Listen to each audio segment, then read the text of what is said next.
Good evening. If it's okay with everybody, I'd like to give stragglers maybe another 5 or 10 minutes if that's working for you. I don't want to hold up the group that showed up on time. If you're late, you're late. If you're late, I can start. I was just worried about the accident. Who's the racer back there? Okay, fair enough. So let's give them 5 more minutes and then we'll get started right then. Okay, that works for everybody?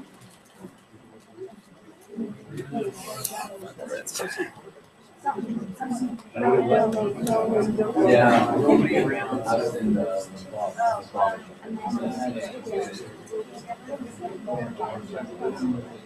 What that area?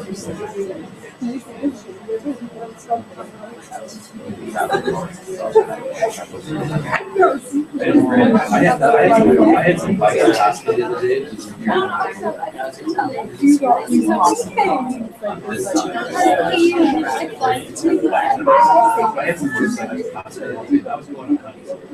He's got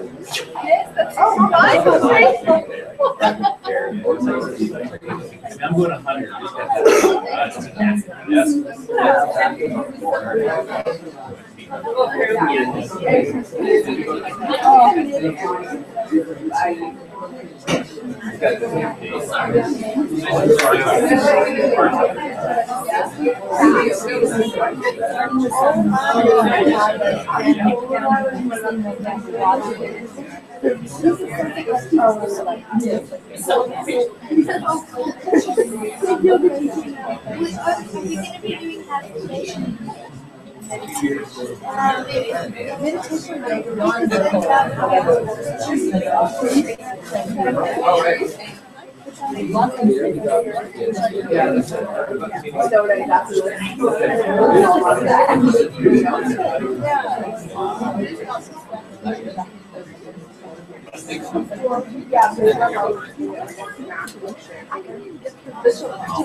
That's tax.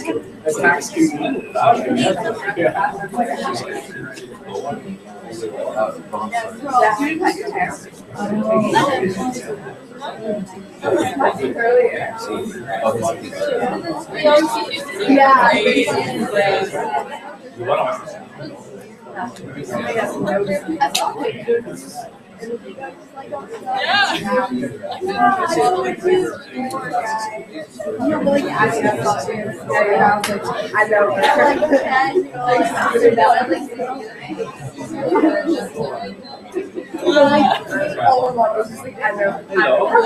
Long time no see. Hello, how are you?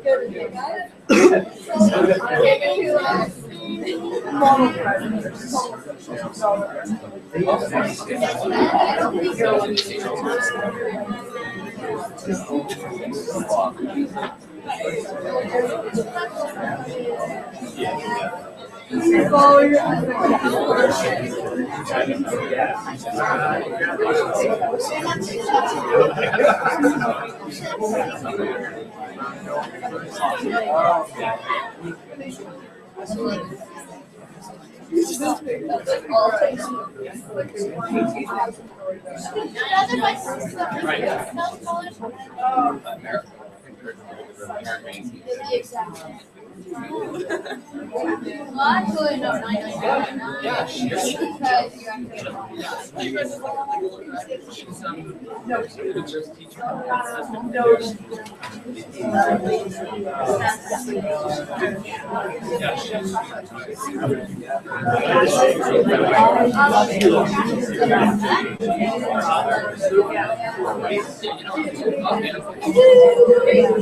Okay.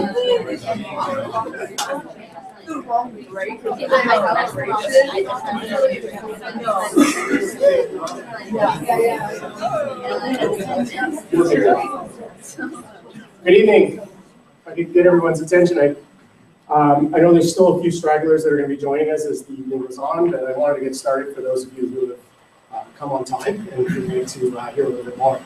So first of all, I'd like to thank you for coming out tonight and also for showing your interest in Whistler Snow Sports Academy.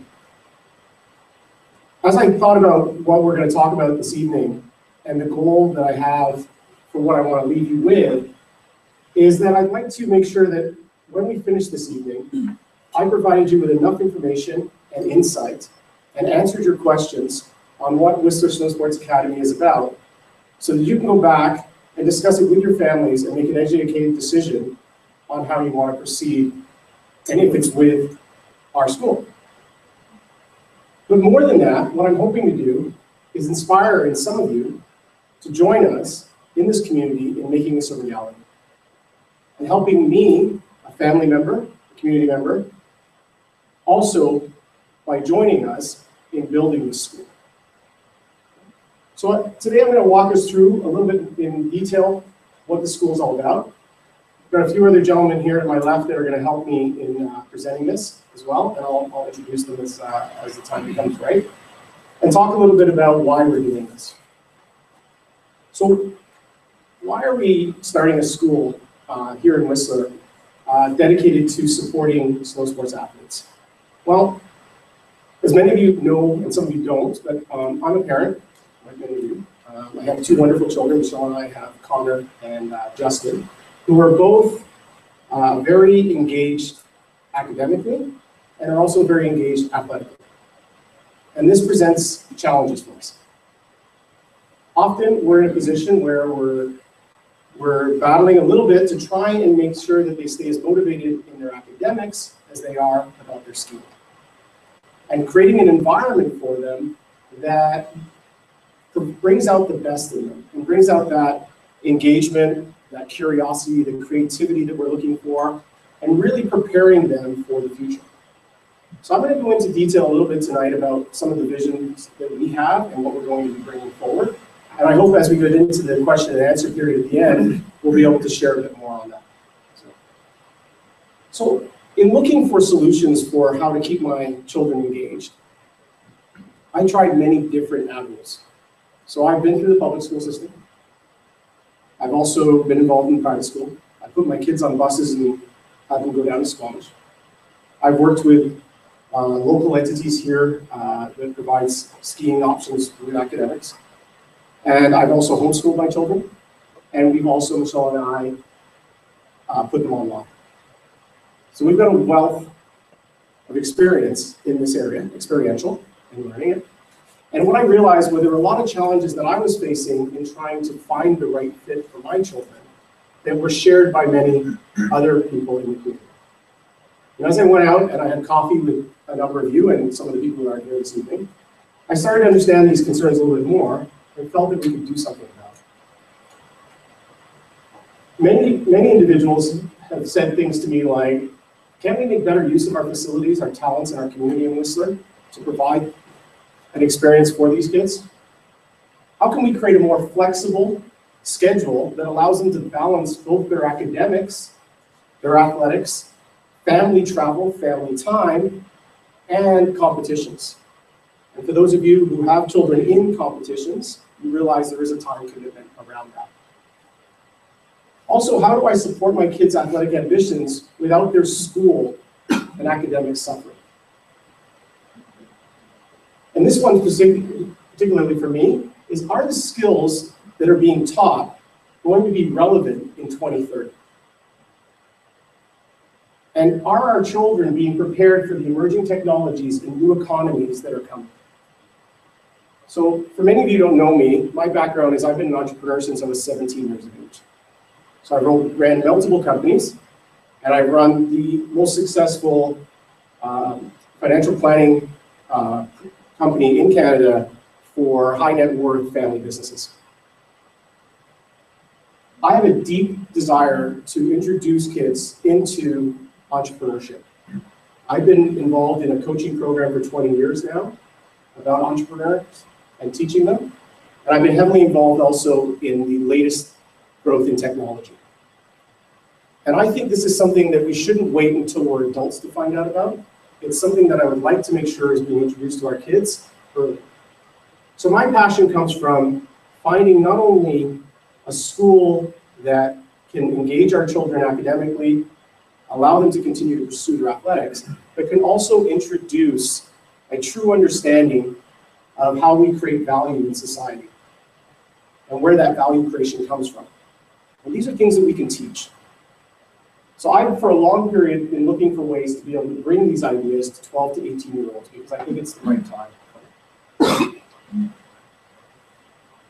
Now, in the interest of looking at how to best do this, I've been involved in a number of other schools trying to help them and move them forward in this area. But what I realized is that a snow sports academy isn't something that doesn't already exist. Okay? So most of the major resorts in North America already have academies in them. Now they vary in the way in which they approach this, but they are full academies, running a traditional school year, supporting their athletes in their endeavors. Most of these you guys will know. And I think we can do it here too. So how do we do it? What's the best way for us to approach this? Well, what we want to do is we want to introduce a blended learning program that provides the online courses within classroom instruction. So the combination that is going to allow our students to have 3 classrooms. They're going to have a classroom online, they're going to have a classroom together where they can collaborate, and they're going to have a classroom on the mountain. It will enrich the core curriculum and truly help engage our students. And what we want to do is work collectively in our community and collaborate together where we have parents, teachers, and coaches working together in a seasonally flexible schedule that is going to help our children achieve better academically and athletically. And to do this, we won't have any bureaucracy, nor will we waste money on bricks and mortar. We will take advantage of technologies that will liberate the classroom and allow for cloud-based learning to help us maximize the agility and minimize the cost for the community. Now, there's been a lot of talk in this space. You've probably seen a lot of people coming into Whistler talking about it. There's been a lot of information and different nights going on around schools trying to address this issue. The problem quite often being is that those children either have to get on a bus to go somewhere to get this, or the price tag is based on those who arrive here on a Friday evening and leave on a Sunday afternoon. It's not for this community. And unfortunately, it doesn't represent this community's true economy. So what we want to do is we want to provide a program that provides all of these benefits, but do it in a collaborative way with the community, where the community can afford to take part in it. And we're going to talk to you a little bit more how we do that as we go into the transparency and the open book philosophy we have around how the curriculum will be delivered in a cost-effective manner.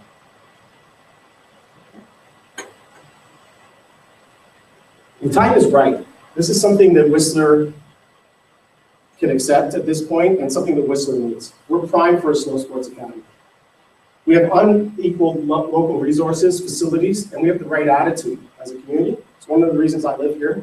I'm inspired by our community. And the technologies that exist today, as we'll go into them in more detail today and show you a little bit more about them, they can help us deliver this.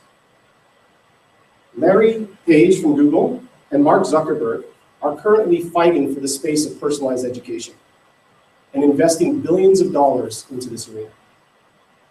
There are new things being developed each and every week that are helping us better deliver this. We need to make sure that we're tapping into it as a community and taking advantage of it for our children. To get into a bit of detail, what I want to do is turn this over now to somebody who inspired me academically. And not a teacher that I met when I was in school, but somebody that I met by sitting in classrooms, observing him teach my children. So much so that I came home one evening and I said to my wife, I just sat in a class about Wikipedia. And I watched this instructor never once give the kids an answer. And the kids were completely engaged in trying to determine could they trust Wikipedia or Encyclopedia Britannica or not. I said, he inspired me so much that I wanted to go back to school. Because this is what I was always looking for. Lucky that I found out that Brad was available and is passionate about helping us develop and deliver this curriculum in Whistler. So without further ado, I'd like to introduce Brad Gooderingham to discuss a little bit about the academics.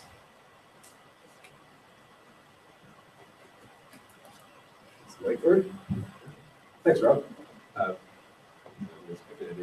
Very kind. My name is Brad Gooderham. Perhaps I know some of you. I see some familiar faces. My background is in education. I'm a BC certified teacher. I just completed a degree from Royal Roads in environmental educational communication. And I've recently started up an educational consultancy business called Iterate Education Consultants. And it's a great pleasure for me to be working with Whistler Snow Sports Academy, because my true passion is 21st century learning. My background as an Outward Bound instructor and a leader of outdoor experiential ecological education experiences or trips for kids, blending that with 21st century learning has really brought about some phenomenal opportunities to engage kids in ways that is really cool, in ways that are really holistic, right? We know that digital literacy is the future, but we also understand that that's all predicated on indoor sedentary activities. And if we can engage them in physical activities in nature outdoors, such as snow sports, then we know that they are happier in what they're doing and they achieve better, the research says, in their academics. And I would first like to speak to the academics that we're planning at Whistler Snow Sports Academy. We've partnered with Fraser Valley Distance Education School, which is one of, if not the largest online providers of BC certified, so Ministry of Education certified curriculum. I counted the other day and there were 32 different courses offered for grade 11s alone. And that goes all the way up and down the spectrum. So they offer a great number of courses, a diversity of courses. It is a very reputable organization who are very, very excited about what we are doing up here They've also just launched a blended learning style program. They're in Chilliwack, and my discussions with the principal, David Manuel, have been very exciting for both of us, because he would like to see what we're doing up here and how it works, and I'm very interested in the resources that he has to help our students. Our primary goal is to prepare our students to be successful in no matter what they go on to after they graduate from us. So if they go into the trades, or they go traveling, or if they choose to go on to post-secondary, that we want them to have every opportunity to achieve whatever it is that they would like. So primarily academics is our #1 focus. Now, 21st century learning is a transition from the learning that I grew up with and the education that I grew up with, where it was more rote learning. It was multiple choice. Is it the right answer or the wrong answer? It's moving towards things that are more humanistic, more competency-based. So we're talking about skills that students will acquire and develop, such as creativity, critical thinking, collaboration, citizenship, social literacies, digital literacies, etc. And the way that it is moving us towards integration. We know that students can sit through a math class and then transition into a science class, and then from there go over to their computer class. But when we integrate those things and we show students the value of math in science, the value of technology in art, the value of socials in music, it gives them more context for the learning. And I was last night, I woke up this morning in one person, and I was co-presented last night to the Yukon Education, Department of Education. And I co-presented with a gentleman named Bob Sharp, who says, if your kids are sitting in class and they ask, why are we learning this? You've ultimately failed at your job. It doesn't slice it any two ways. And so what we want to do with integrated education is to give the kids the context and have them understand why math is important by applying it. I'm going to come back to these, but Rob, if the top left, thank you. We've planned this out on a term-based schedule. And I'll just point out to start, the socials and fine arts in term 1 have been paired together because we feel that learning socials and fine arts together will amplify both of those. If we're doing a systematic review of cultural development in North America, then we have to explore their culture through art. Right? This is the way that humans connect with one another, is through art and music. So if we can bring that into our socials curriculum, it enriches that. If they can express their understanding through of socials through artistic ways, then that gives just another avenue for demonstrating comprehension. We know that all of our learners are different, and that they will want to express their understanding in different ways. And by integrating some of these courses, that's how we aim to do that. Now, for the sake of planning out the hours, which I can go into later, how many hours are required for 4 credit and 2 credit courses, it's blocked out very nicely on images like this. You can see there are some things, especially in the lower grades, that our research suggests are best taught over the course of the entire year. They're slower development. They need more time to mature the content. And things like mathematics, languages, English language arts, of course, are those. And so I call these the longitudinal courses, or the year-long courses. You'll be able to see a bit more of how they play out over the course of the year in the next image.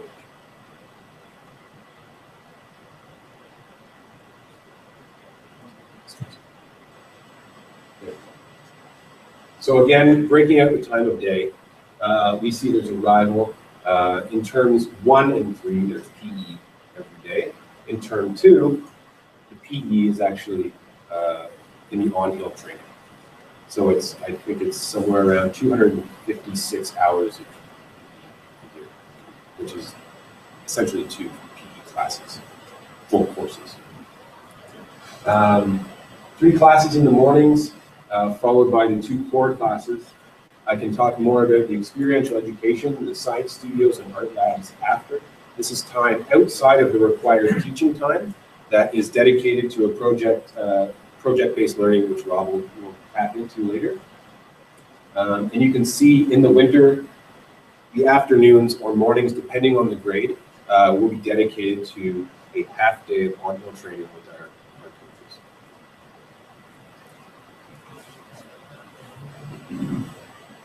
So in order to integrate these courses, we've conceptually integrated them into with some acronyms. The SMART acronym and the STEAM acronym. I'm more than happy to go into more detail, but I'll just give a general overview of how this is guiding our development. I discussed the relevance of art and socials being paired together and matched. But as we begin our school, there are some fundamental and foundational skills that we need our students to develop. And it will be things like how to get online, very practical, how do we access the online curriculum and be successful in that sphere, because it is quite challenging to develop the motivation sometimes to work when there's not a teacher right in front of you. But we also want to go into metacognition. And metacognition is simply learning about learning. We want to give students the language, the conceptual understanding of what it means to learn before we really begin to teach them. And I think that's one thing that we will do that is seldom seen elsewhere. So we want to prepare our students with the knowledge of what is the difference between a discussion, a debate, a dialogue, a dialectic, or a conversation. Because when we are communicating with other people, we have to know if the person communicating to us is having a debate. And if we're trying to have a discussion, those things can move forward. So communication is essential. That also leads into rhetoric. It plays back into the underlying theme of the school, entrepreneurship, where we will be presenting our ideas to people.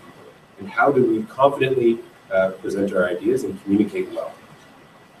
STEAM is really exciting. There's a video coming up on what is STEAM. It starts out as STEM, S-T-E-M, and we've added entrepreneurship, how to bring value to the schools. So I think we'll just go forward into STEM. In the real world, science relies on technology, mathematics, and engineering. And engineering depends on findings from science, the application of mathematics, and the use of technological tools. Imagine if K through 12 students were taught in ways that highlighted these connections. Would they learn more and more deeply? Might they see STEM disciplines as more relevant to their lives? Could it lead more of them to pursue STEM courses and careers? The answers to these questions depend in part on how integrated STEM education is implemented in schools and in other school settings.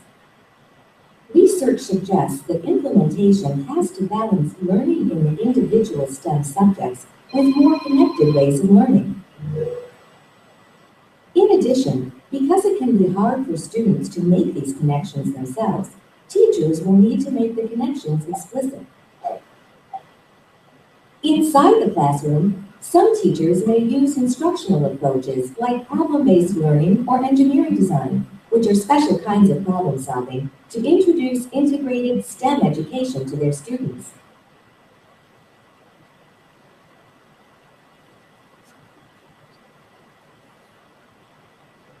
In the real world, science will... So what sets us apart? Many schools are looking forward to see how they can promote 21st century learning. And much of it is predicated, as I said before, on an indoor sedentary classroom. If you read Shakespeare on an iPad, that's 21st century learning, and I fundamentally reject that. We need to be bold in what we are attempting to do for our students, because the world is completely different than it was 10 years ago. And the educational world is absolutely being revolutionized. We are in an educational renaissance at the moment. The opportunities that we have to give to our children to be prepared for the future, which is radically different than it is today, and that it especially was yesterday.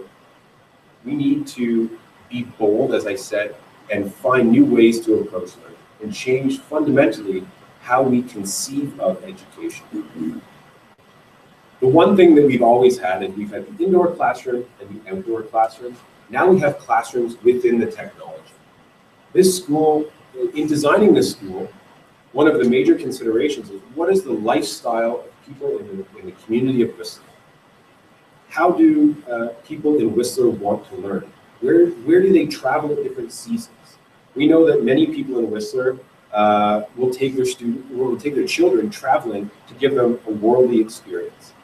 And if they're away for 2 weeks in November, oftentimes that means they're away from school for 2 weeks. Within the mobile classroom, supported with a teacher from Fraser Valley Distance Education School, but also a teacher from Whistler Snow Sports Academy, students can travel with their parents, they can travel with their grandparents, they can travel with another team, and they can still be at school because they take the classroom with them, which is fundamentally different than it was even 10 years ago. The schedule has been designed specifically around the needs of the elite youth snow sport athletes. We understand that in the wintertime, when they have comps, when they're training, when they are focused on their sport and excelling at athletics, what they really need to do is focus on that. And we can facilitate that for them in a very meaningful way. The way we do that is by reducing the course load. Over the course of the entire year, they will receive all the same courses and the same course hours.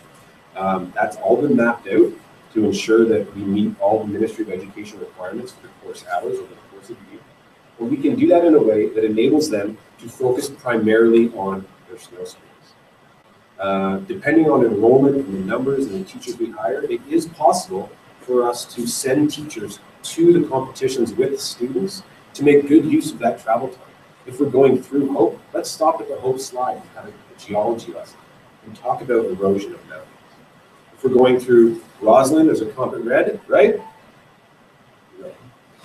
There's a Comet Red, and we can go to Techcominco. We can meet the engineers. We can talk about mining in Canada. We can talk about how was Roslyn almost the capital of Canada in London. Really important social things, geology, history of British Columbia. And with the way this has been designed, we're able to do that. And of course, a low teacher-student ratio, essentially for each class, students will have 2 teachers, one online and one in person, who's also online. And that's considering the educator at the front of the room, the teacher. They will also have the resources of one another, other classmates, online learning, and everything else that you can find in the Rob alluded to the blended learning model, online supported with in-class assistance, the dynamic learning venues. If we're talking about First Nations people, then we go to the SLCs. And we can do an hour, 2, 3 hours of work there and be inspired by our surroundings. If we're talking about geology, let's go find it. Individualization, personalization, and differentiation are 3 terms that perhaps you've heard. They all have very specific meanings and they're very often confused. If you follow us on Facebook, you'll see an article that I posted that explains it very well. Personalization is a student taking on something that they love to do. Whether they get credit for it or not, they're just passionate about it. They're driven to find out more. Individualization, it's the same objectives for the whole class, but we allow students to demonstrate their comprehension in different ways. And that's really important, that we provide multiple pathways for students to understand and then display their understanding of the content. And schedule, or differentiation, is teaching to different blends of learning styles. We each learn in different ways. Some people like to listen, some people like physical, some people like musical. They need music playing when they're listening. And so we can do that as well. And the students can do that. They can learn where they feel comfortable. The schedule I've already touched on. Our schedule meets or is in line with the same schedule as the district.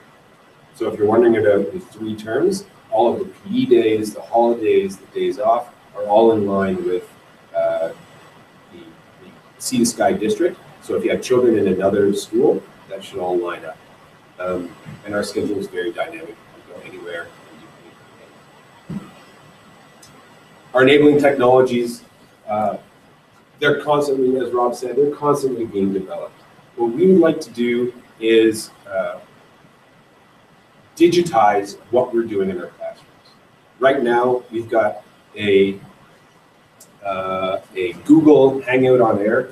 So this is being broadcast out over Google for the people who couldn't make it. It will then be posted to YouTube. If we could do this with our classes, students could go back and review the lesson of the day.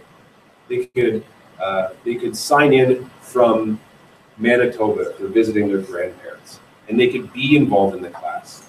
They can enter the conversations without being physically present. And this is one of the big things about our school, is that we're going beyond the physical. We can learn in an extra physical space. There's a quick video about Google for Education, and it just shows what is out there. And we've been in talks with Google, and we're applying for Google Apps for Education, which I can talk about if anyone has interest in privacy and concerns about access for the internet. That would be the time.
Just before I hand this off, Rob's going to come back up and carry on. That's a lot of content.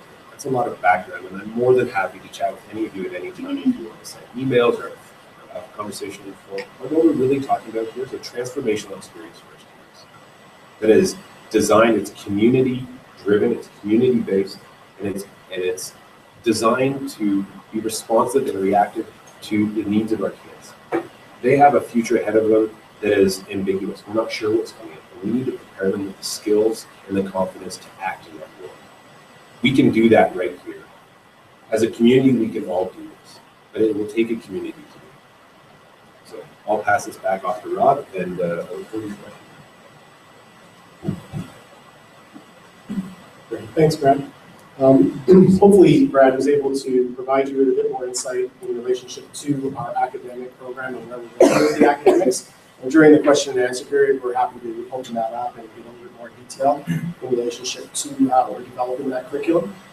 But part of what the school is also doing is supporting the athletes on the mountain and trying to assist them in becoming whole athletes and focusing on how they go about their training, how that integrates with their scheduling, and how we allow that to sync within the school year. Not only when they're on the mountain, but also in the off season and when they're training.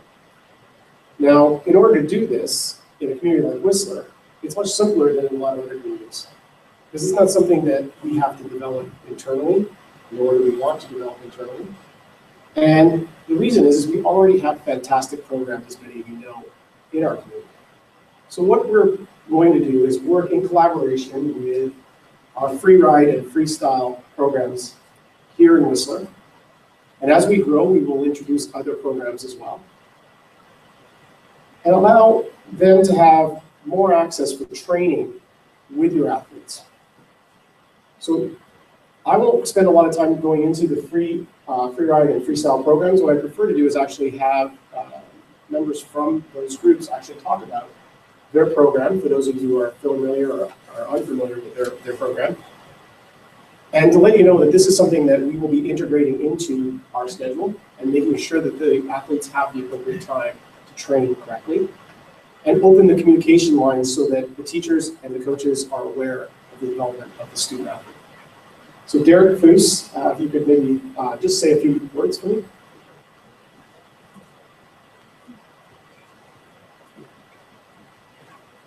All right, so one of the questions that I get most often in the freeride club, especially from parents of new athletes, is what is it? What is freeride? There's nothing free about skiing or snowboarding. It's a new sport. It doesn't have a kind of a defined niche, but really, if you break it down to what's actually going on, athletes, skiers, and snowboarders are moving through steep, ungroomed terrain.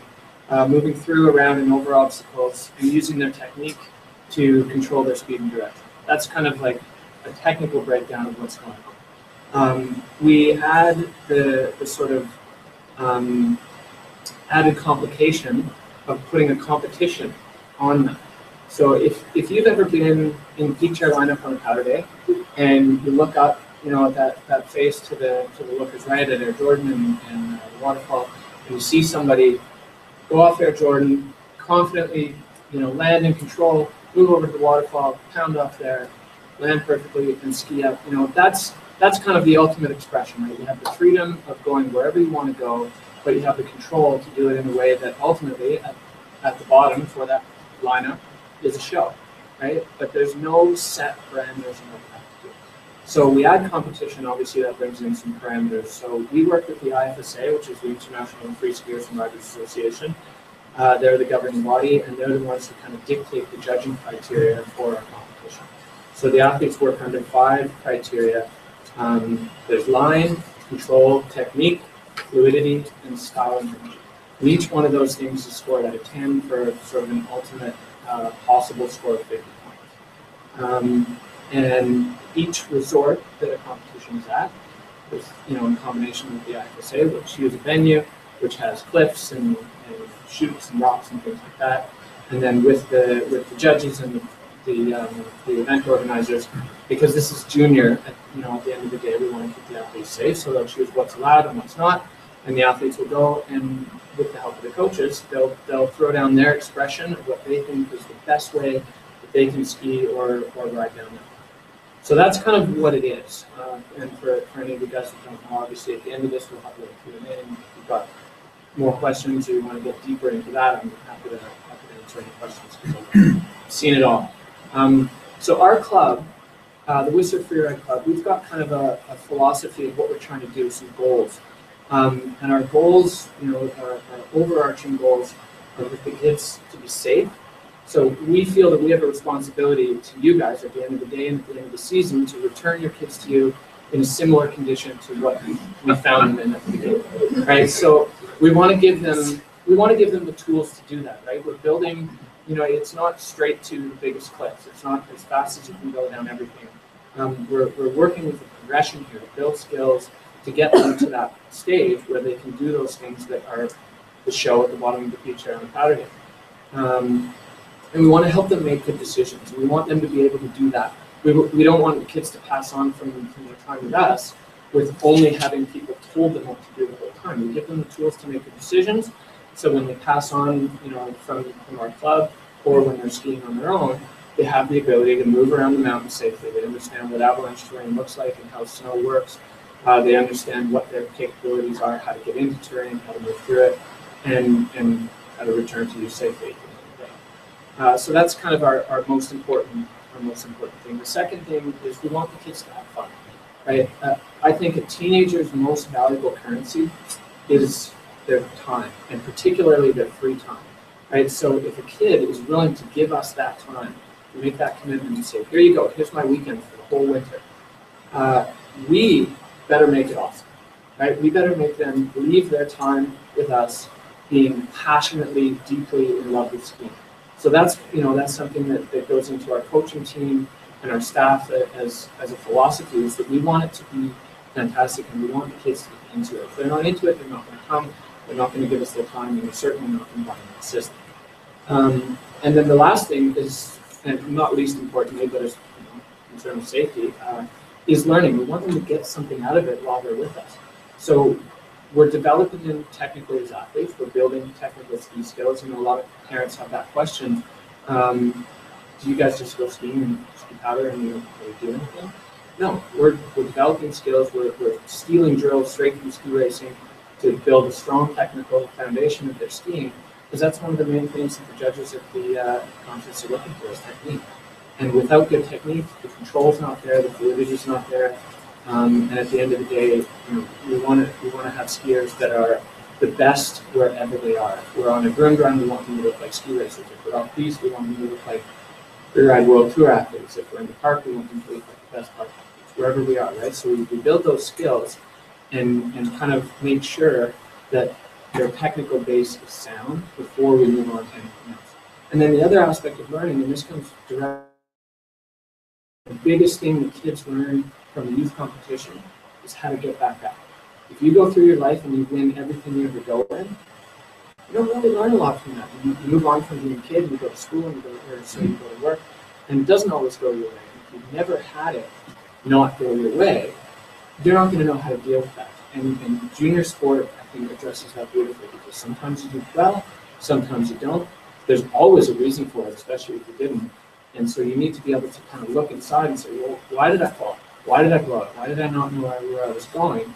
And then take that, apply it, get back up, and try again. And through the course of a junior athletics career, for us it's 12 to 18, there's a lot of getting knocked down. It happens all the time. But there's a lot of success as well. And if the two things can go together and you get something out of that, then great, you've learned something from your time with us. So in our club, we have kind of two tiers. We have a club group and we have a competition group. And for the purposes of the Whistler Snow Sports Academy, we're only focusing on the competition group because ultimately this is an elite athletics program for the schooling, and it's the same with our competition group. And one of the concerns that I hear from parents all the time, we're traveling a lot to these events, is we got to miss school. We've already missed a week last month, we're going to miss another week, and then there's this thing alone. If they qualify with that, it's another week in April.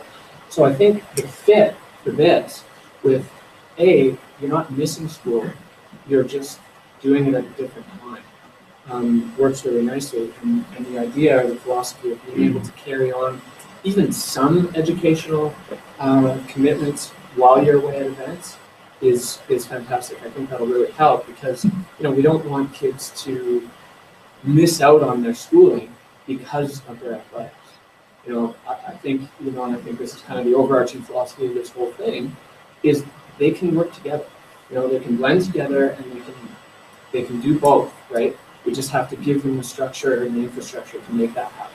So I think with our competition group, it's a really nice fit for this. So the sport of competitive freeride skiing is relatively new. The junior part of it is growing exponentially. Right now, in the IFSA in North America, there are 1,600 kids registered as athletes. Last year there were 1,000. The year before that there were 800. This thing is exploding outward. And so what we're seeing is we're trying to, as a club, develop a program that the kids can slot into, where we work on technique, we give them the tools to ski through the judges' criteria, and even with those two things, we're seeing in the program that we're developing, we're seeing incredible success very early on. And I have to give credit to the coaching staff, and obviously to the talented group of athletes that we have, because that's kind of the core of what we're doing. But this year alone, we've gone from a podium here and a podium there to senior boys sweep at the Red Mountain North American event. At the Whistler event, we took every single first place in every single category. And you may say, oh, it was home field. There were kids from California, from Colorado, from all over the rest of Canada. That wasn't purely based on home field. We had 3 kids qualify out of the 1,600. We had 3 kids from our club qualify for World Championships this year in Andorra, out of only 5 Canadians that were given the nod to go, which is I'm still dumbfounded that that even happened.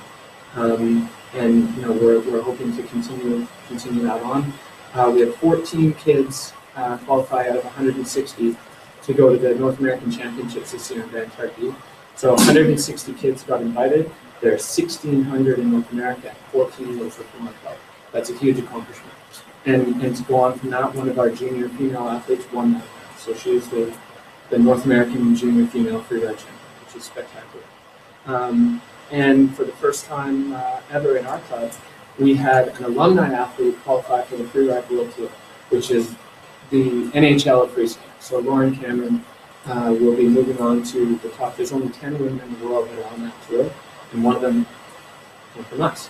So we're pretty proud of those achievements, and I think by integrating what we're doing with this, that growth is going to continue. We have a pretty solid structure going. This isn't a new, developing thing. It's existed since 2001. This is new, but all it is just taking what's there and giving those athletes the opportunity to succeed, continue succeeding athletically, but also to do it in their education. So yeah, I'll have some time after if you guys have any questions about what we're doing. But thanks for your time. Thanks, Derek. Appreciate that. Derek, I'll have you come up and maybe do a little bit of an introduction to your work as well. Thanks. That's quite a turnout.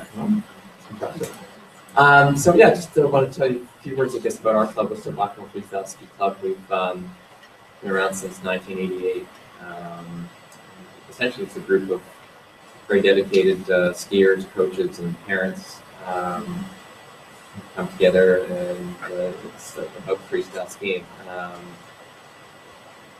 Obviously, the club has a competitive bent, and three disciplines being slopestyle, half-pipe, and mobiles. But we're really also about developing strong skiers and skiers for life.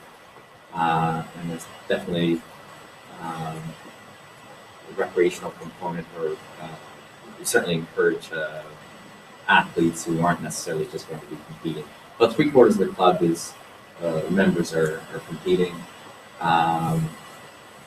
We've seen, we've put club members, we really brought them along from the intermediate levels right through to members who've been in the X Games, who've been in the Olympics, who are on the World Cup.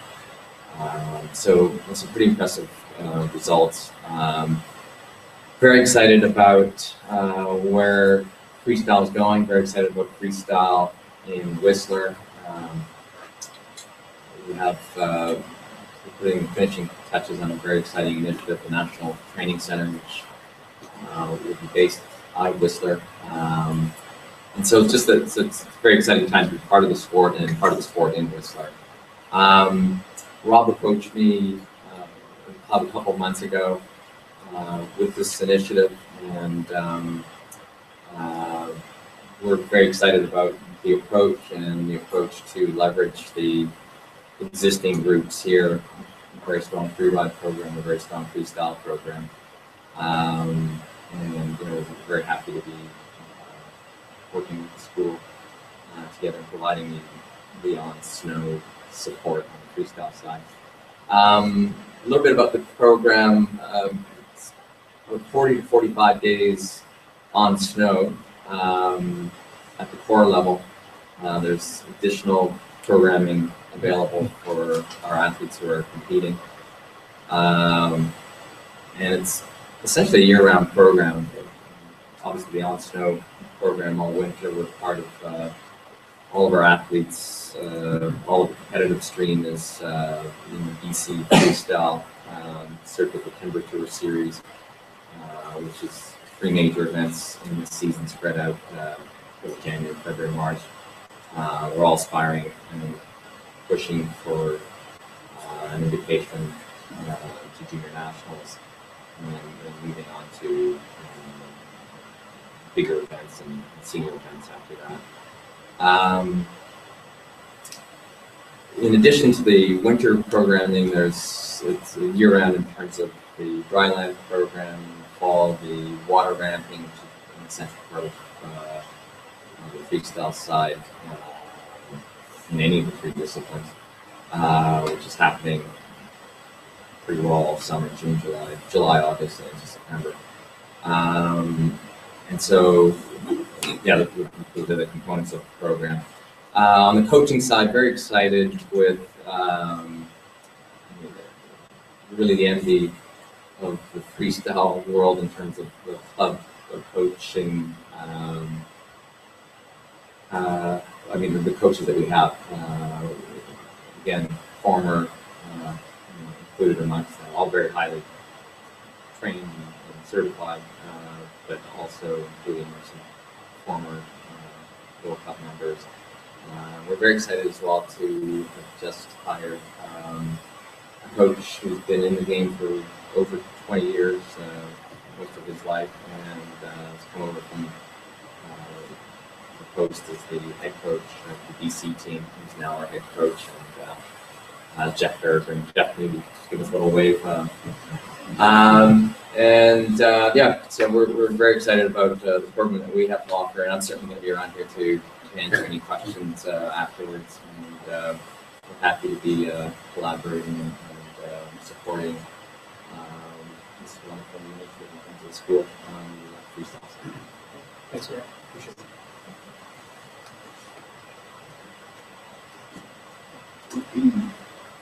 Okay, so as you can see, we do have the capability to offer through our program the scheduling will allow the student athletes to take advantage of these two great programs. Why did we start with these two areas? Well, in observing them, I think that they suit outside the box thinking. I think these types of athletes, and in other sports too, not just these two disciplines, but they're generally creative thinkers. Most of these, they're risk takers and they're goal oriented. And as we've discussed before, there's a tremendous amount of learning in athletics.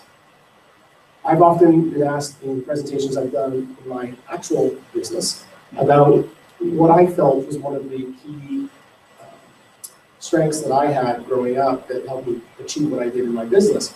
And I often think it's quite related to my years as a competitive skill cyclist. I think the disciplines and the qualities that I learned and what Derek referenced, the ability to overcome failure, have helped me greatly in my life. And I wouldn't want to have traded those for just purely an academic. I'd want to balance of the two because I think those actually come in very handy as you go through life. So our academy is there to provide a structured education that's built around the way that athletes learn. We're giving you a lot of information today, but the part that I want to really spend a little bit of time on, we talked about the academics, we talked about the athletics, and quite often, when you're coming out to an evening like this, you're probably thinking that's what we will talk about, so Sports Academy, right? So obviously we're focusing on those two areas. But what I want to introduce to the school, and what I'm really excited about, is the entrepreneurial program. And introducing, there was once phrased that an entrepreneur is someone who only believes they should get paid once they've created value for someone else. And I think an entrepreneurial mindset is a mindset that's going to thrive in the future. And the reason is that we have an evolving economy, world economy, and we need to help people look for how they can use these new developments to create value for others. And how to understand how to take advantage of these technologies to solve some of our biggest challenges and problems. So we're going to introduce technology as a springboard and help the kids learn and develop a digital and entrepreneurial literacy. I'll take you through how we help do that. So I'm excited to announce that we're going to base this on experiential learning, real-world learning. So this fall, our school, with their students, will not only learn how to manage and maintain our social presence, but I'm going to assist them in launching their very first company. The company we're going to launch is a 3D ski printing company, first in Canada. And we're going to bring in experts from 3D Systems and other areas of business, including Kickstarter and Kaggle, to help them access and learn about these resources.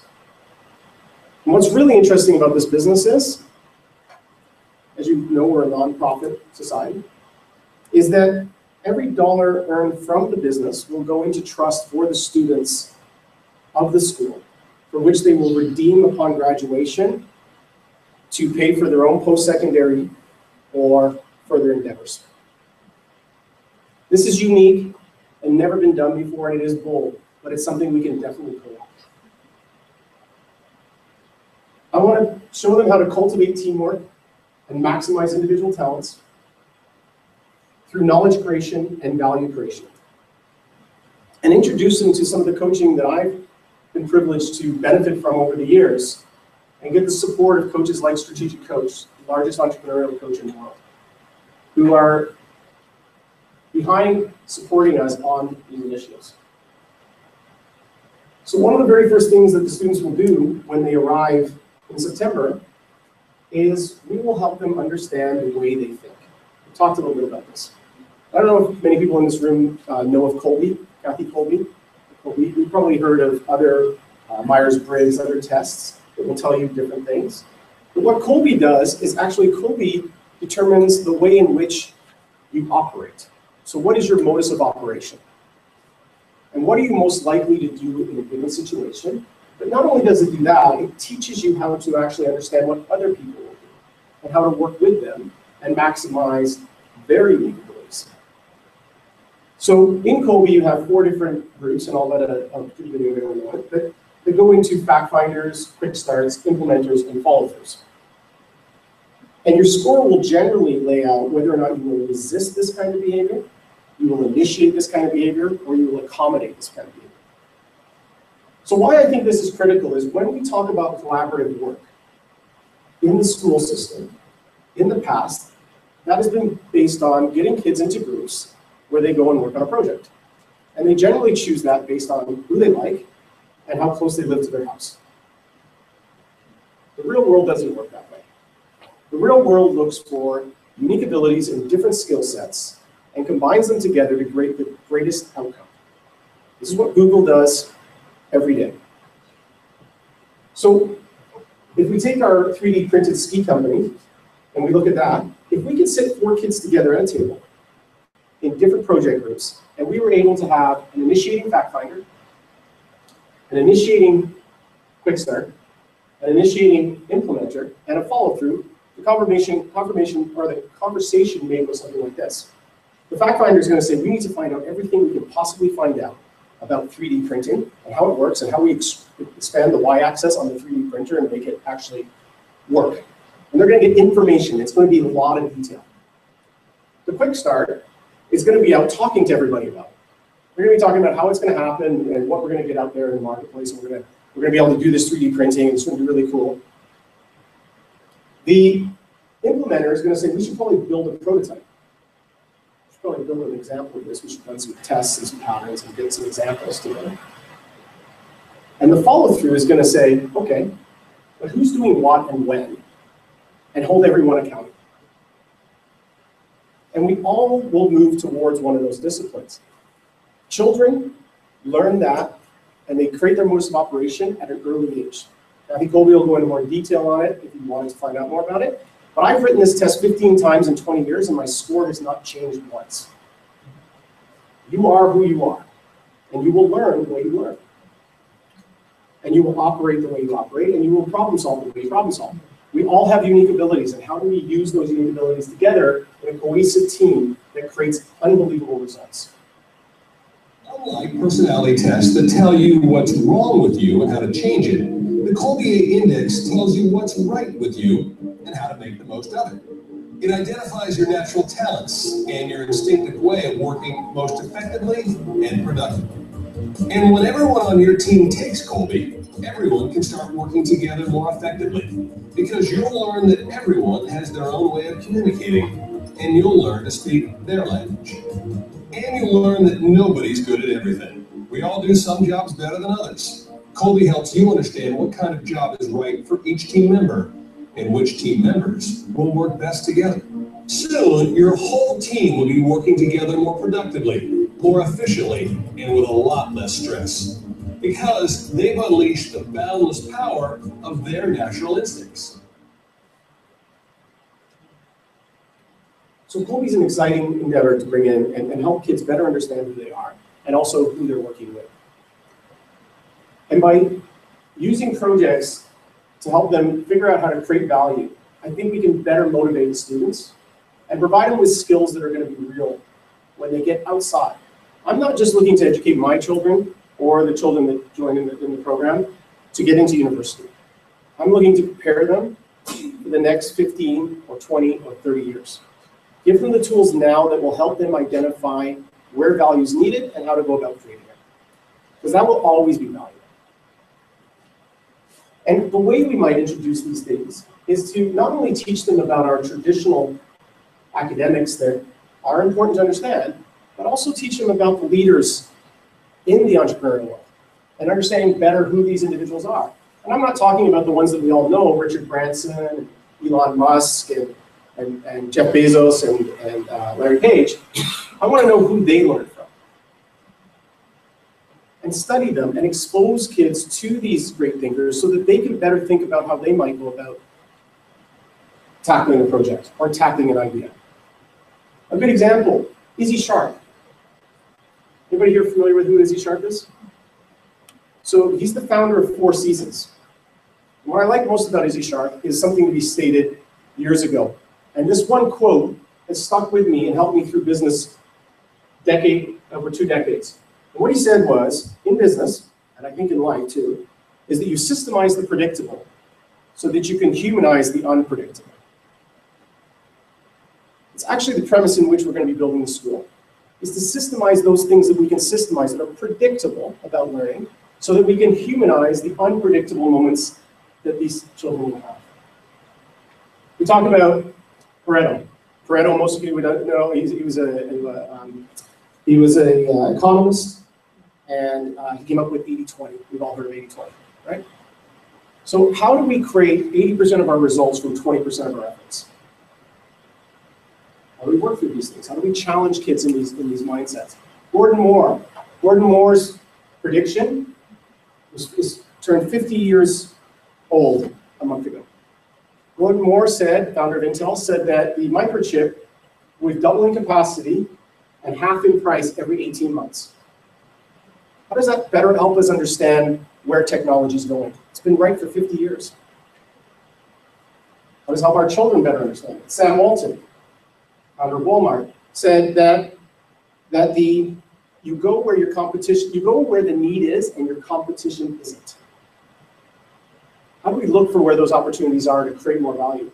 And last but not least, Peter Drucker, one of the best business managers in history. Before he died, he was considered everything in the business world. And Peter Drucker said, and this is really important because I'm going to share a story with you before I pass it on. Peter Drucker said that there are only 2 essential things that matter in business, and that's marketing and innovation. Everything else is a cost. There are only 2 things that matter in business, and that's marketing and innovation. Everything else is a cost. That's critical, and I'll explain why. Because of what's coming and what our children are going to be entering into when they enter the workforce. Ray Kurzweil, who predicted the internet and is currently the head of artificial intelligence for Google, has predicted that artificial intelligence will be in every single home by 2029. That information will be readily available. And the reason he's there is because Larry Page wants Google on the brain. He wants nano technologies and nanobots to be able to provide Google in your brain. I think it, I know it. Look it up. I have it. AI is coming. But between now and AI coming, there's the crowd. There's 3 billion brains in the crowd, which is growing in the next 5 years to 6.5 billion. So I'll just explain why I think this matters to students today. So in my company, we produce an annual report, and our annual report goes out to hundreds of clients, actually more than 1,000. And the annual report is about a 15 to 20 page booklet that effectively goes through and details how their plan has evolved, how it's done, where it's going, has it kept up with what it was expected to do, what changes in the Income Tax Act and outside economies are going to do or affect and how they're going to affect it, and all of the necessary information to do their journal entries and filings. It's fairly robust. It says a lot of data, a lot of information. The reason I tell you this is that 7 people in my firm did this job. We had 7 people that were all straight A students through school, all tops of their classes in university, and I paid them on average for this role $70,000 to $80,000 a year. Not a huge amount, but a good amount. So I was thinking about Peter Drucker's comment, as most entrepreneurs would do. They would take these comments and they would think, okay, how can I focus more on innovation and marketing and spend less money on costs in my firm? And at the same time, I was reading something by an individual named Peter Diamandis about prizeification and how the crowd now works for prizeification and works for incentives. So what I did is I put out in crowdsourcing, to understand how crowdsourcing works, I put out a prize online to say, I'd like a team to figure out how to allow me to just give 5 pieces of information, and those 5 pieces of information would populate this booklet for me every year for the annual corporate year ends and the personal year ends for all of my clients. Just 5 pieces of information, and it would go through my database and all other databases. So I figured I needed somebody who understood algorithms and data science and data mining. So I put it out. We had 63 teams apply. We narrowed it down to 3, and the team that won was a group of graduates from Harvard, 4 of them, all data scientists, graduated in data science. Do you know what the prize was? $10,000. Right? $10,000. Why do I tell you this story? Because today, I have one person, she works in Ireland, and she runs the whole section of our firm now. That's where the world's going. We need to make sure that our kids understand this and know how to work with it. Because it's going to be critical. Not here to scare you, but it's going to be critical that they understand how to creatively think and they understand how to think like entrepreneurs. And that they are more question-based than answer-based. Because answers will be readily available everywhere. They already are. But we need to know how to question things and how to work together and create new opportunities. So we're going to introduce crowdsourcing. We're going to actually bring that into our project-based learning, crowdfunding. We're going to have teams like XPRIZE and Indiegogo and HeroX speak to us. And for the company, I'm going to donate 3 3D printers into the classroom so that kids can get an understanding and a learning of how 3D printing works and the change it's going to have on manufacturing. I think this is important that kids are exposed to this through an educational platform, but exposed. They know who these people are, and they know how to think about it. And I think this is a critical part to learning. And I hope you do as well. I'm going to turn it over to Brad. We're going to kind of wrap through the last little bit quickly, if we can, just because I can see a lot of, it's a long night for everybody. And just quickly just talk about this. We've kind of touched on all, and just summarize the evening for you. As Rob said, we can talk more about this in greater detail. What I think this slide really wants to get at is that the design of the school is such that it meets all of the requirements that your students and your children will need in order to have a successful academic career. All of the hours that are necessary for learning in a traditional school, between 90 and 120 per 4-credit course, we meet that as well in class. But your students also have the opportunity to learn outside of class. The grades will be able to be split and mixed depending on the project that they're taking on and the curriculum they're covering. In larger projects or in our XPED Friday afternoons, experiential education Friday afternoons, it'll be a very social, cohesive group that works all together. So we'll have grade 7s working with grade 12s, up and down, and working together, mixing it up. So to get to the key point, and you just say it here. So we're trying to build this based on our community, with community support, and priced in a manner that is there for the community. Okay? So our ranges, what will depend on our enrollment.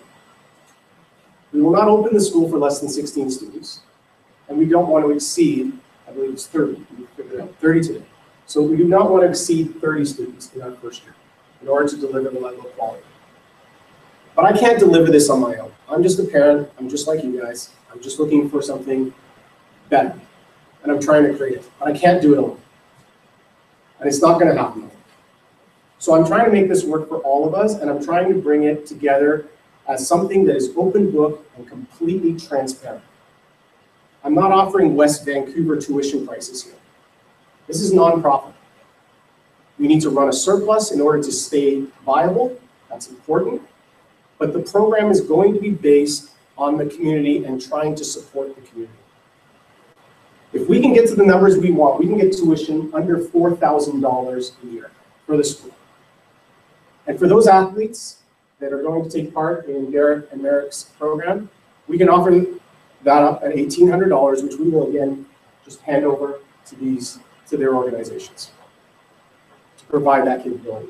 But our base curriculum and the learning we talked about tonight, we want to get it delivered to you under 4,000. At 16, we had close to 10. That's what it costs for us to be able to provide. So I hope we've given you a lot of information tonight that's helpful and how we're breaking it down. But I think this is critical. Is how do we compare to what's in the marketplace today? You can see that we're more than competitive as to what's going on across the market. And if we can get down into this range here, we're very competitive from that perspective. But it's not about being competitive for me. What it's about is delivering something to this community that this community can afford to take part in and make it better.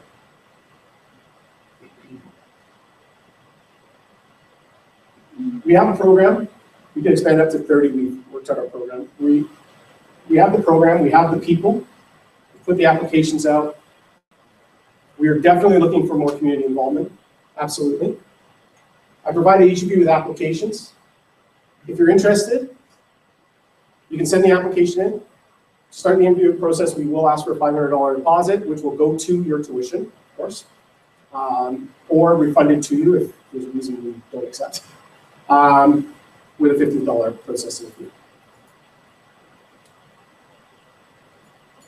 We're trying to bring out engaged thinkers who are ethical citizens and have an understanding of true entrepreneurial leadership.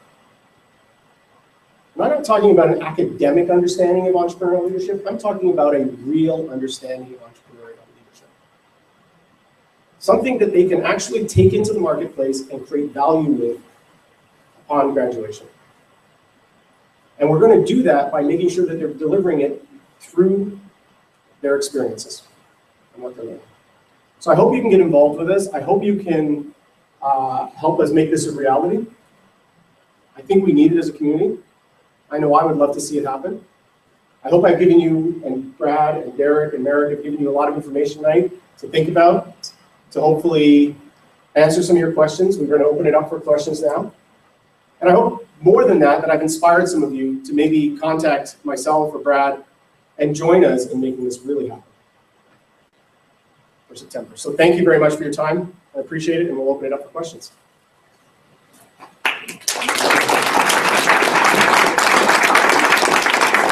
I got a question. Fabulous presentation. Thank you. Great idea for the community. Fabulous. It's something that I've been looking for since I moved here. How do ski races do? Start off by walking on a bird. Yeah. Mm-hmm. And all ski races. Yes. There's not one mention. No. Ski races. No. So Are we excluded from this? absolutely not. So that's a key. Absolutely not. I had that question come through. What our goal is to make sure that our front stage and our backstage are aligned correctly to be able to deliver. So I'm open already to working with the ski racing community.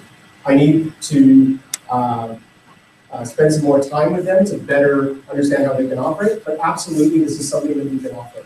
What we've offered it out to is open. So if you look at how our curriculum and our program is laid out, and the fact that we're paying for that on the free, we could take that same group of kids and effectively I understand that. link them in. Almost all the ski academies have ski racing.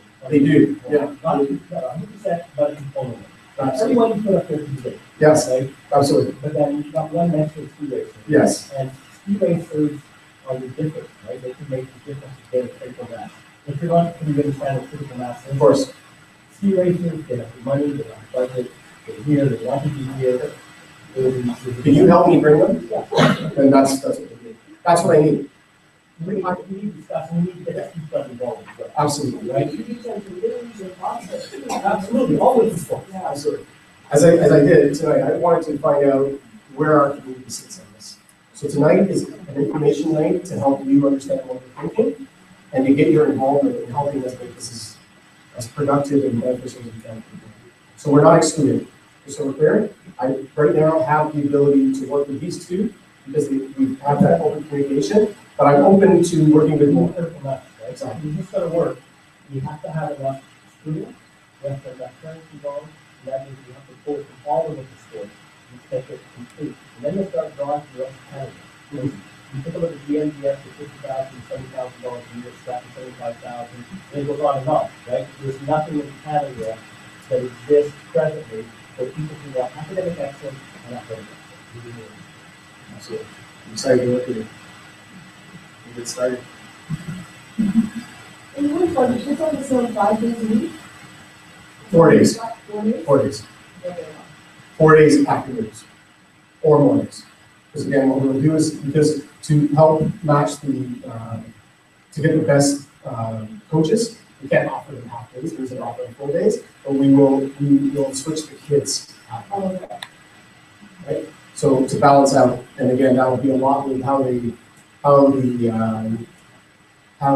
enrollment goes, because again, the enrollment will determine a lot, right? Because if we get all grade 7 students, that changes the type of teachers that we need. If we get a blend, it's much better for us, right? Again, until I understand full community commitment to this, difficult for me to do that later out. Once I get the commitment, not difficult for me to deliver on it. Right? In front of that, all right, Of course, Claire? the children, as they move into older grades, have to write provincial exams. Many of them will be interested in post-secondary. So with their focus on skiing or snow sports, how are you preparing for those exams? The Fraser Valley Distance Education School has 5 counselors organized by alphabetical, by alphabetical. But Fraser Valley Distance Education School is a well-developed program for guiding students through the process of career planning, just to think about post-secondary. And so helping them choose the right courses and move forward with that. They have counselors available. From our part, we have the oversight over their academics, along with the parents and their online teachers. So as they're moving through, they have the benefit of having 2 teachers watching over their academic performance within those subjects and kind of keeping track of where they're at. So when it comes to things like standardized tests, there's been significant research into how integrated experiential curriculum actually improves students' performance on standardized tests. There's also been a lot of talk about whether you agree with standardized tests or not. They're there and they're used as a metric. So we believe that our approach to integration and experience will enhance our students' understanding of the content and allow them to succeed on those tests, which thereby allowing them to present that to potential universities for faculty. Did that answer your question? Yes, I mean, I understand what you're saying. I guess it's the practice of it, right? When they're sitting down in front of that, they're writing those tests and, they're not used to writing those kinds of tests. You have to prepare them. It's a mindset. There's tons of stupid, multiple choice that's fact-based. They still have to have all of that curriculum inside them. Right, and Claire, just so we're clear, this is not a pure online program. Mm-hmm. Right, we are actually in classrooms. When the kids are here, they're in classrooms with teachers. Yeah. So what we're going to do, and this is one of the great things about Whistler, is there is tons of vacant space in Whistler. Leasable space, available space. Okay, you said no bricks and mortar. No bricks and mortar. You will take the space we need when you need it. Right? And the reason I say no bricks and mortar is because I got very involved in funding in many ways. I helped crowdfunding the school in our area, and I helped them raise a lot of money through the crowdfunding campaign. And what I felt was a challenge there, and I think I've seen this in another school, is that the faculty gets together and they say, we need a school. It's going to create a better community if we have this school. Right? The bricks and mortar don't create the community. And they spend far too much money on it. And that money goes back to you in the tuitions. That's why you see tuitions that you recognize around $14,000, $15,000, $16,000, $17,000. You can rent enough space at anywhere from $50 to $100 a day in our community without tying up capital. Right? And I understand this very well because 2 years ago I took my complete operations, we had offices across Canada, Vancouver, Calgary, Montreal, Toronto. I took our complete organization and put it in the cloud. Everybody went and we work virtually with each other. We got rid of $2.7 million of overhead in spaces across the country, and our team is far more efficient and effective today than we were before. I understand how to transfer to cloud. Cloud is very effective. So I think that comes to the next part. So for the families that aren't from Whistler and are considering moving here or thinking about how this would work in group places, how does that logistically work? Like could the first term be in the city and then the December term in January roll out to So our program is to commit to the student. Once the tuition is work the way we need to work, it has to be a commitment for each and every individual in school to stay in the school. Like that has to happen. So we're not working on an inflated tuition that allows for that. We're working with a tuition that is based by its community. So that's critical to us. When I do say we want to lease and move to change space, we're not talking about changing space today. Rather than having a place that kids go to. Beautiful spaces for our kids to be like really passionate about learning, right? Yeah, right? exactly. But we also want to make sure that it's. This is not that Yeah. inspiring. We want to make sure it's As consistent. much as you're inspiring. So we want to make sure it's consistent during terms, but then we'll change through those terms. But yeah, one of my absolute goals here is to, again, not exclude any group, but definitely make this an 80% Whistler-based school. Okay, that's an absolute commitment. This is an absolute commitment for me because I've seen far too many schools come in here into this and present that have continuously built their budget on bringing in international students or having our kids go elsewhere. I would like it to be supported by our Yeah, community. I know another time. We used to come to every day, because we create November. Yeah. They go back in April. And the season is to the point earlier, if they can take their curriculum in September and October, how long it's going to be able to take long. Right. Then they can engage the community from the very beginning to the end, except they may not be here. Which, guess what? Athletes, especially world-class athletes, aren't going to be here, right? They're going to be traveling, they're going to be going down, going to Europe or whatever. So you might want to just think about expanding it so that they sign up for a whole year of practice and they want to be physically present in September. We already, we're there to support travel. I travel. So I want to travel. So I support that as well. What I meant by that is I want to make sure that we build a school that is here for our community. And so, the second point I'd like to make is one of the things that we haven't discussed in any material way. And I noticed this, I'm from Montreal. I speak French more clear than this is Montreal. And one of the opportunities we have because of that is a large population in some ways that have the effect of Canadians here in Lisbon who are on the freestyle team and approaching it. A lot of French Canadians up here. It's a great opportunity to expose second languages to people in this community. And guess what? When the coach is speaking French, you got to pick it up, right? And it's a whole lot better than sitting down in the classroom and trying to figure out what to do. This said is an opportunity to combine this with other languages. Doing everything you know, speaking more languages actually helps you learn the rest and actually just use real world skills to develop your own. I love that idea. So what's your name? Tom, yeah. Tom, I love that idea. Language learning was one of the things that's very tricky about online learning because languages are so personal. And distance learning can be very disconnected. but the idea that you could have students who enroll in French in the younger days they have to, in the older days they may have to.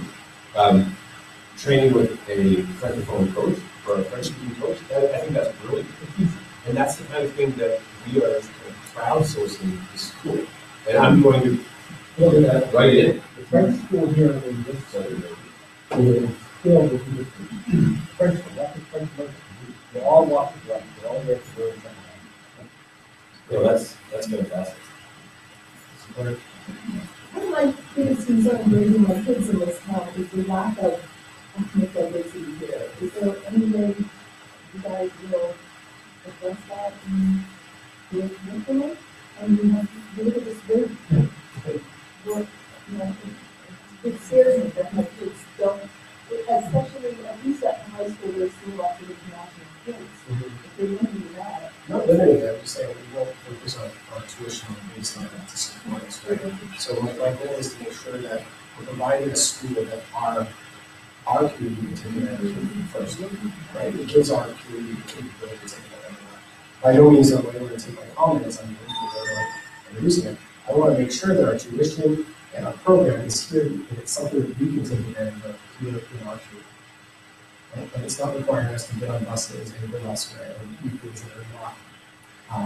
If you have 2-3 kids, and you get tuitions of $15,000 a year, guess what?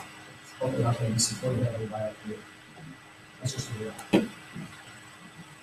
reality. Couple things. First of all, the facility that you're going to work in, presumably is going to be listed Blackcombs, terrain parks, and free ride terrain. The partnership that you have, obviously, Freestyle Club and Derek, who I know very well, I manage the terrain park at Whistler Blackcomb, and it to me is a important thing that if I'm creating this training ground and facility and facilitating the National Training Center, because it's going to be within my world view and my groomers and day crew that's working there, it's important that we're working alongside of your group. And so far I haven't heard the word snowboard once mentioned here, and that is a massive part of the people that I work with and raise at my house. So one of the questions I have then is, you know, do you need a critical mass of snowboarders to add that to your group, or do you need 4 of them and then they'll fit into your schooling side and then you decide on a coaching partnership with them out? Right. And I'm just so you know, I'm a snowboarder. Right. I come from families. And then the flip side of that is, what about mountain bike athletes? This town is breeding some incredible athletes and also Great expansion. So with year-round curriculum and schooling, can kids who are mountain bikers partake as well and do the bulk of their schooling winter so that they can? Well, it would be very similar to what we do in Salt Lake City. Salt Lake City, we started in April. Yeah. And they do winter school. So a very similar type of concept. And definitely something, one of the things that I'm careful with though is not to agree to do everything and then not do anything, right? So I'm trying to build the school out based on desire and demand, and hopefully that's what tonight's helped you with, is to bring you and show you where we're going, but by no means am I excluding any group.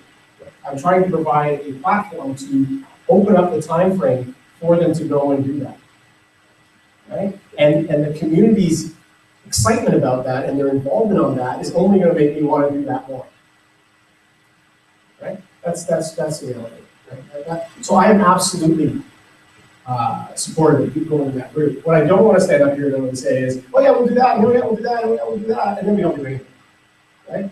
We need collective power to make it happen. Right? So if you can help me bring the snowboarding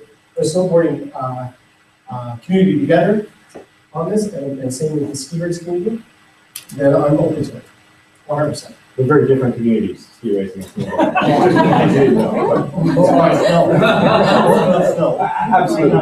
So we're fact finders, follow through, quick starts, and implementers. Exactly. If I could just quickly add to that, our focus right now is on athletics, but the schedule has been designed to facilitate a half day off, 4 days a week in term 2. So that can facilitate any number of personalized learning opportunities for students doing music, dance, art, technology, anything that students want to do, they'll be able to plug into that block. and we're more than happy to consider how we can initiate that for students and assist them on how they work through it. Just as we work with these two gentlemen and their programs, we basically just move our students forward to them for those afternoons. And there's every reason why we can do that for any number of people. John's absolutely right that focusing on one thing to start and doing it really well helps us build our programs in a way that is responsible to the community who are investing in us and trusting us to do a very, very good job. When we start to dilute and introduce distraction, then we can't follow through with any promises. I think some of the concern with having my boys to go through some of this as well, is that a lot of the language is kind of modern kind of in the first year. A lot of the language, even with the entrepreneurial, which is something I'm very excited about having, is that it's really immediately focused. So how would that fit into having another athlete or a different skill sport? And would there be consideration of having, and I know a lot of these, you can't answer all these questions until you know who's coming and who's interested. However, it's difficult to sign on to something that's going to be so completely focused. Could it be something that's not focused? And then another focus or Well, I think our curriculum is getting more around that. The ski focus will be in the live time on the hill.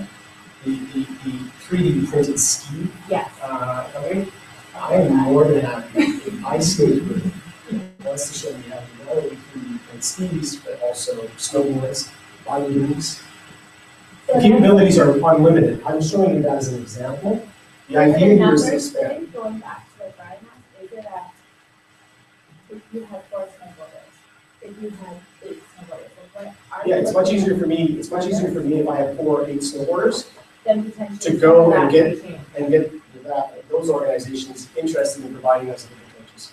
That's what happens. Okay. If I have one kid and I go to them and I say, I need you to provide the capability, it's much more difficult. Just to clarify, so they would be skiing during the week, but they would also be skiing both days on the weekend? If they wish to take advantage of the program that Derek and Merrick's groups are offering, those programs are there to support their competitive athletes. That's what those groups are supporting. Right? So they would be involved. You don't have to do both, you could just do it with the school and not ski. No, to support, one of the things we can't do in Whistler is create competing entities to programs that already exist. So it's be 4 days during the week, half day, and also both days on the weekend. I think that was my question too, is would there be a consideration to draw, or to make available a one-day option? Yeah, For students that are already not supposed to be free there, like this. Yeah, Whistler Blackman Freestyle Center already has that option happening. So if the kids are in a competitive scheme competing, we do expect that they are part of the full-time program, which is roughly 45 days on sale. But as you may know, with the club is also a 15-day program on snow. Those kids aren't competing, they're actively doing freestyle and bike skiing. And so there is that option. But I think where Rob is coming from with the school, that a lot of the kids coming into the school are going to be more on the elite athlete stream or doing it to get more on mountain time and time in the sport. So we kind of counter intuitive to Rob that want to do that. One day ski down. Yeah, I know, it's true. Introduce this wonderful lifestyle sport, whether it's snowboarding, and I've got kids snowboarding and skiing in my family, so I hear where everyone's coming from. That's true, yeah, it's a wonderful lifestyle sport, and they get so passionate that I get my birthday on June 30th, I'm on the picture in summer and Christmas Day. That's my time for kids now. So I hear you, man. I think it's important too that our school replicates the real world too, right? I think that's really important because we're not here for perfection, we're here for progress, right? We're building something that will evolve. Let's make sure we're understanding, right? We're not saying, here's the solution, it'll work. We're saying, we're heading in the right direction, and the evolution of this program, just like most companies that succeed and will continue to succeed, will continually do that and adapt, and pardon my entrepreneurial background, adapt to the check writers. Right? That's what we do. You figure out what the check writers need and what the check writers want, and you deliver. Okay? I think we've got a great starting point. I think we've got something that's really worth building. But we are going to have to build that based on your involvement. If we get an initiative to take a certain direction that isn't going to take us away from our core values, again, systemizing unpredictables, so that we can humanize our unpredictables, then that is absolutely open for discussion. This is not my school. Right? It's our school, it's a community. I'm just willing to be the person who gets it going. That's it. But Rob, if I'm hearing you correctly, then if we have 6 to 8 snowboards, we have 6 to 8 racers, this is something that maybe is a little unexpected, right?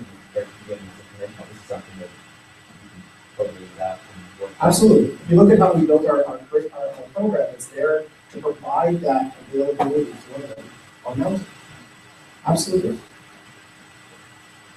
We're working on a free join system of different two semesters. Yeah. So different than what the high school here works on.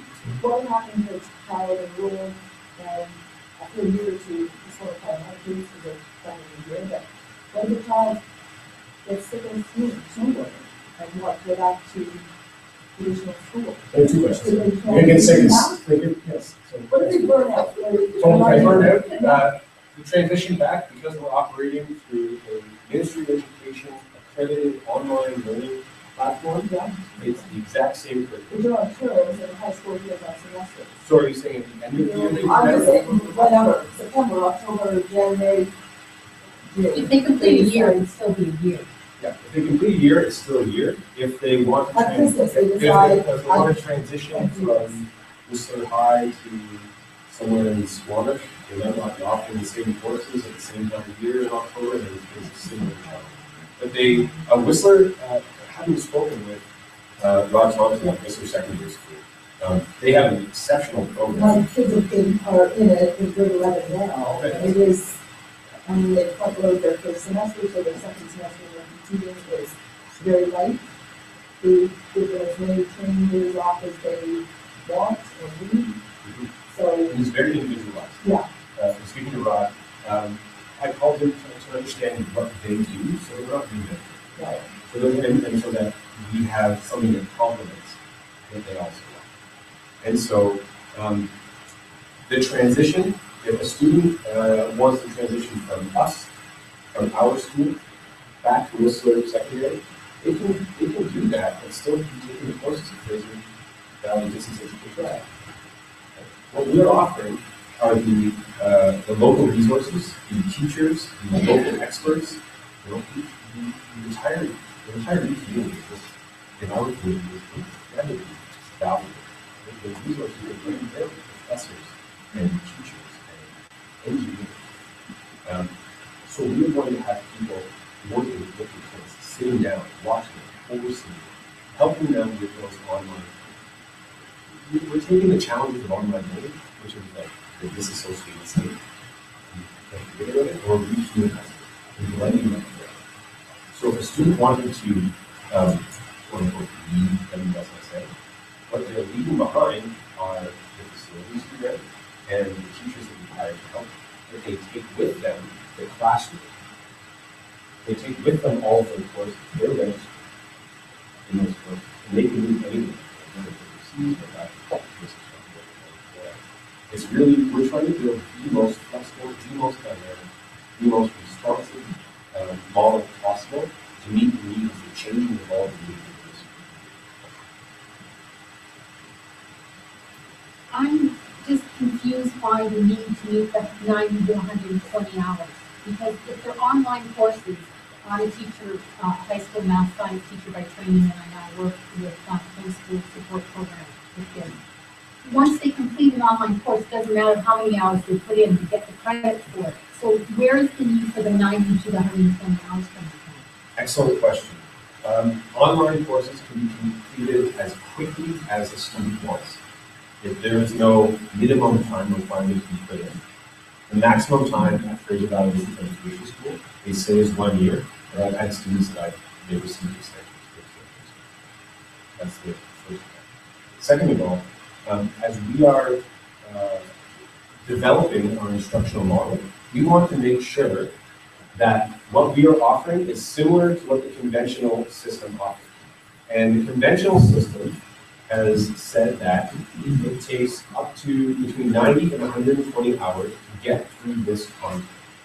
So what we built into our program is 90 hours of dedicated learning time that will enable our students to get through it in the time we set out.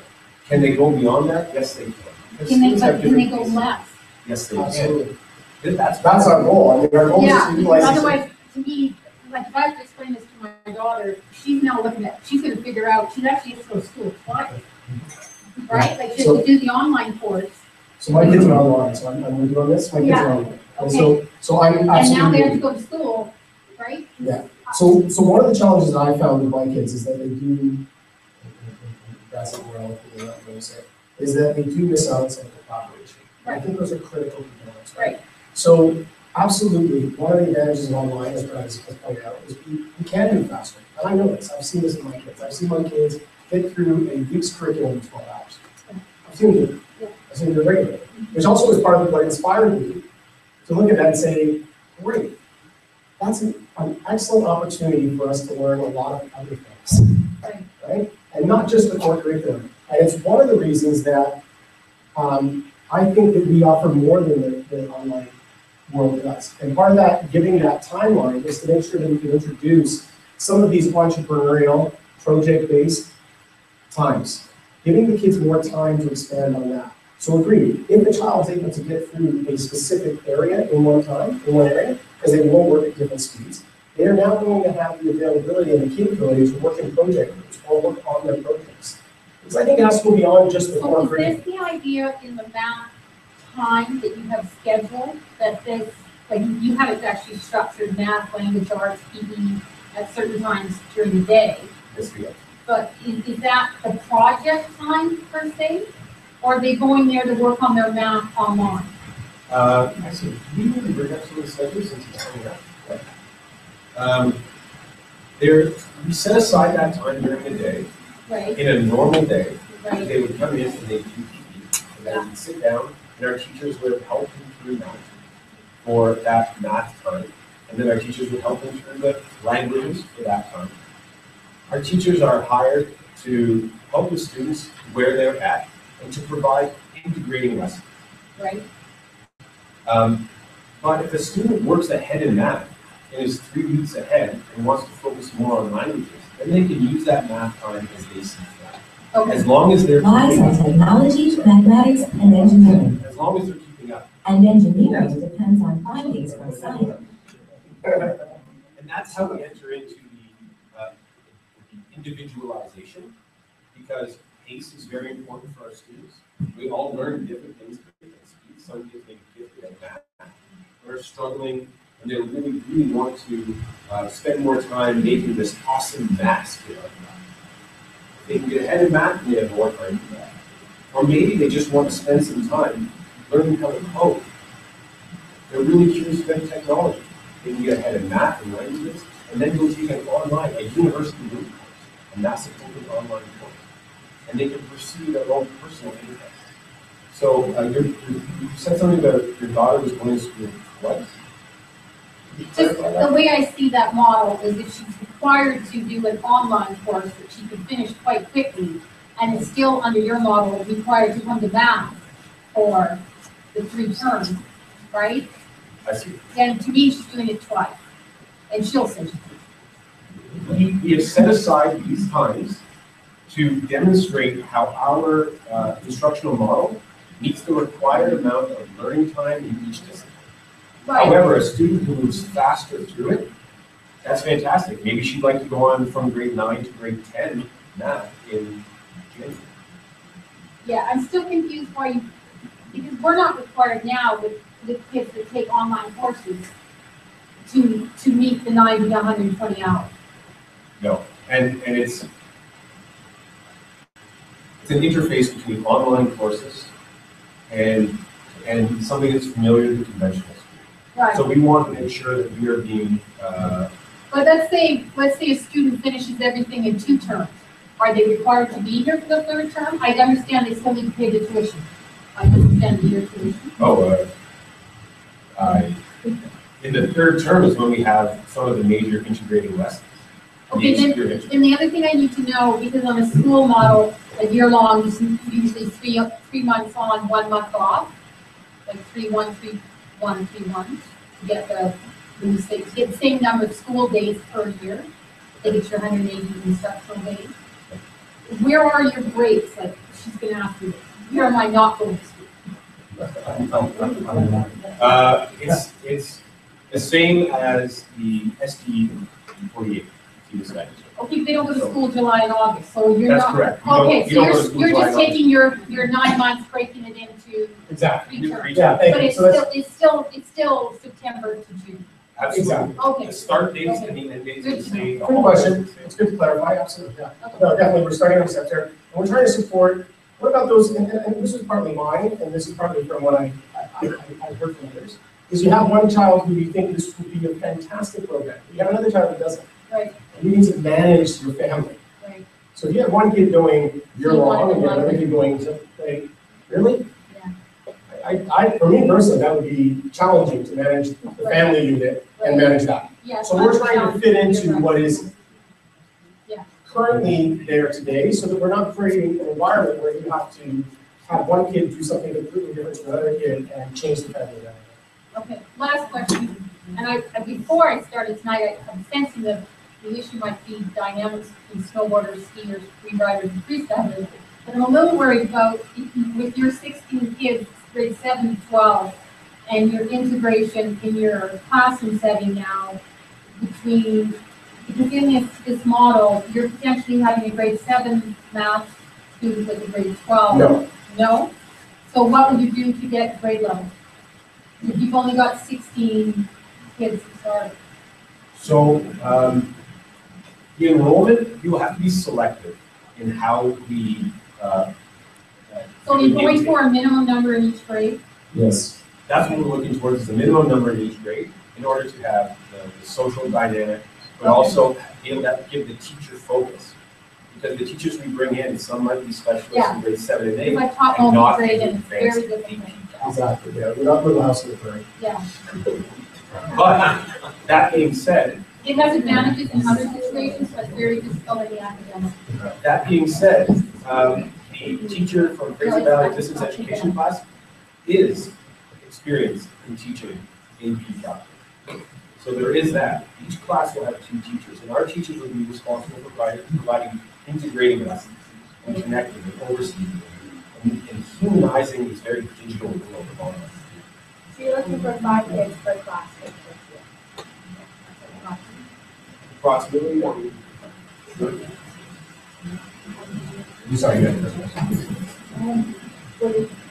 Since that, there would be still 2. Initially, when memos came out, there was, it was under the umbrella of Coding for Life, I believe, or there was a bit of a collaboration, An option to collaborate. an option to collaborate. So, I knew nothing of that, but what I do recall from the initial correspondence was the potential of porting from the one term in a particular environment to term 2, 3. But what I'm hearing you say, and I totally appreciate the evolution of the pace with which, things move and shift, and I feel nothing invested in anything that I could do the instruction for.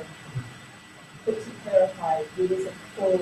Yes. You're looking for a 10, 1, 2, 3 full commitment. Absolutely. There is no hybrid scenario. Absolutely. Or option is. Yeah, and we're not associated with any other program. Yeah. We've chosen not to do that. Yeah. And those programs exist, and there may be an option for some people. And if that is the option people, I encourage them to look at that. Right? But ours will be based on what we're talking about. Absolutely. Not only the school, so I'm wondering if she doesn't have a lot of technology in her life or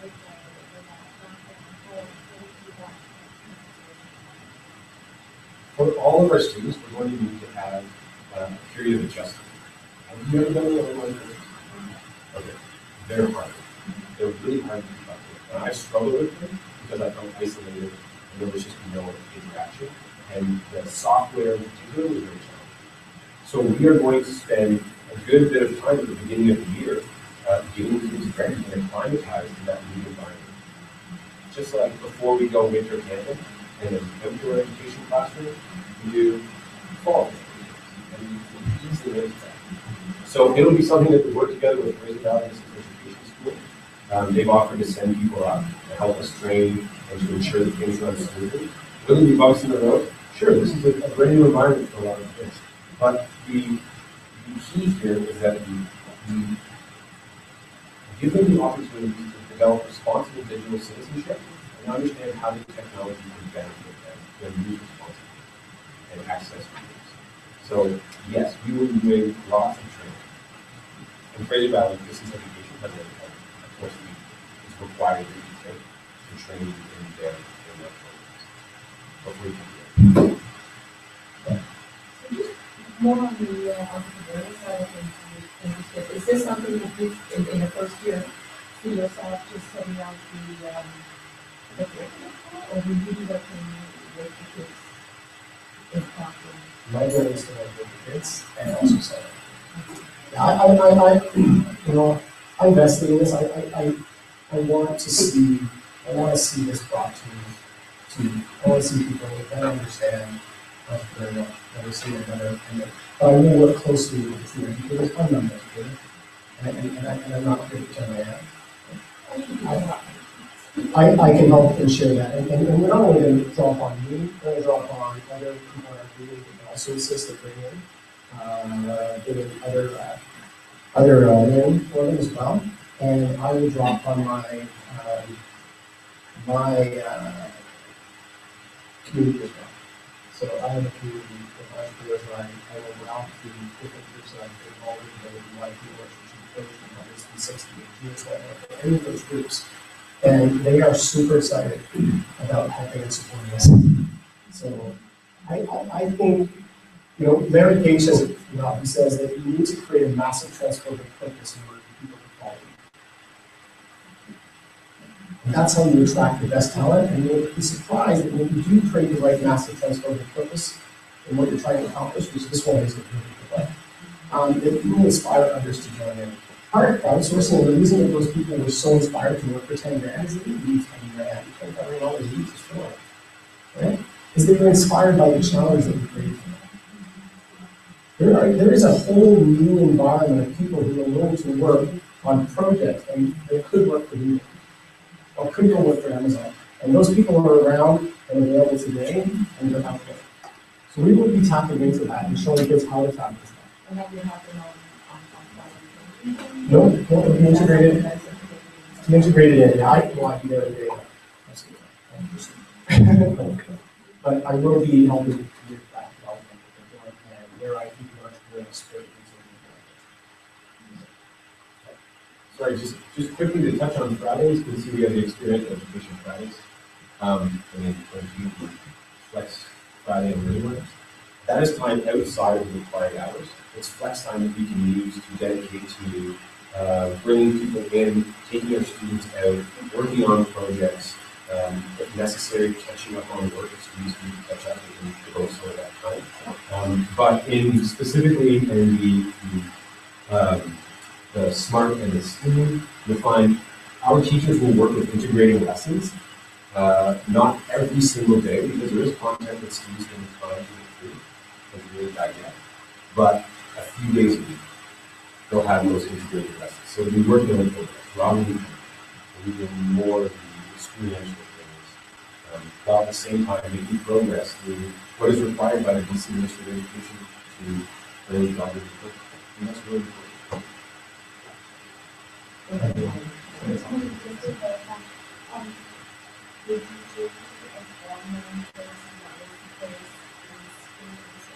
No, no. So basically, your curriculum is built online, supported in the classroom. And then so it would be like a laptop and have all the courses in there, and then they would have people help you kind of. Yeah, help you go through that, but also give you lessons around the subject. So again, when we have critical mass, that's one of the advantages is that not only will we teach you how to discuss the subject before you're going through it online, so give you some context to it, but and this is one of the really exciting things about Google Classrooms, is to create that environment around that as well. Like really great books. So the people are actually other teachers saying, hey, this might rather than just read the online course and do testing, here's somewhere you might want to go to get a better understanding of this. Right? Or here's a lesson. And one of the things that I like to do, and as you can see, we live stream this evening, right? We are not only transparent in our open book in the way we will operate the school, but also in the way that our teachers will teach. So one of the things we're going to do is we're going to actually film the lessons and upload it. Okay? So our teachers are going to have to be comfortable with having their lessons uploaded. It's not a closed classroom, it's not big, it's open. Because we need an open platform.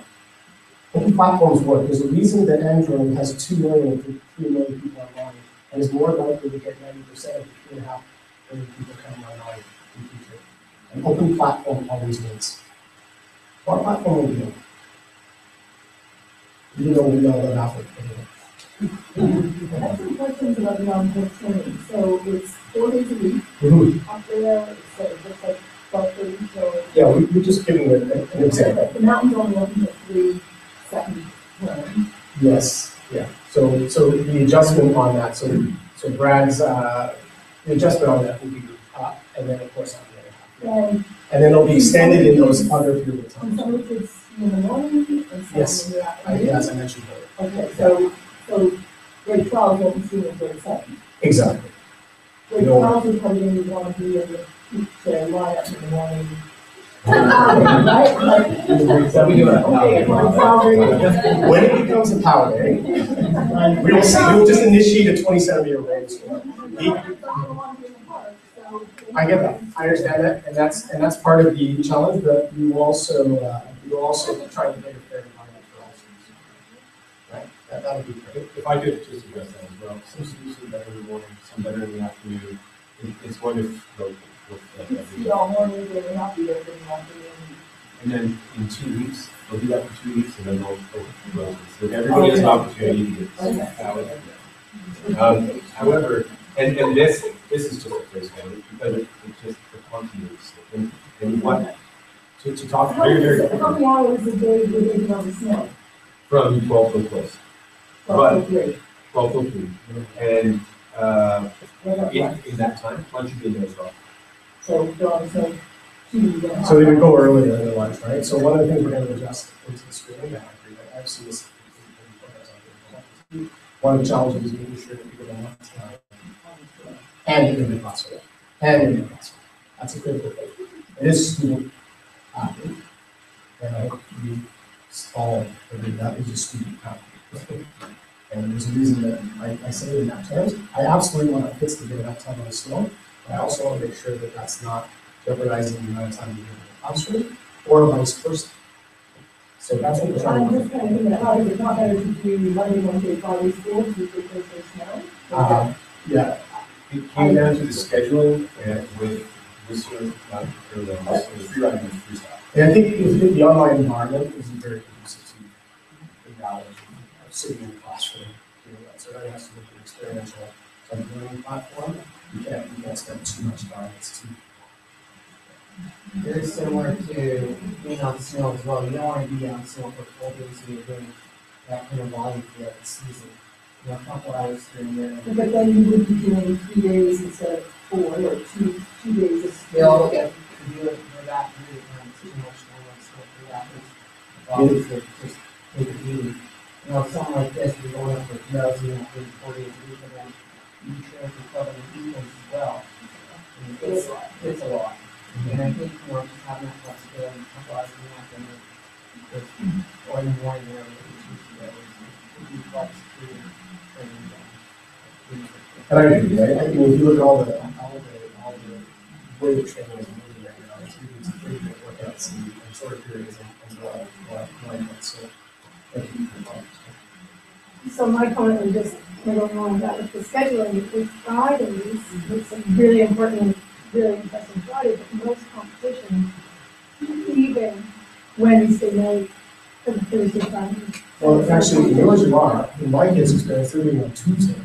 Yeah. Okay, so our I school mean, is everything's built. always away, like Friday's competition.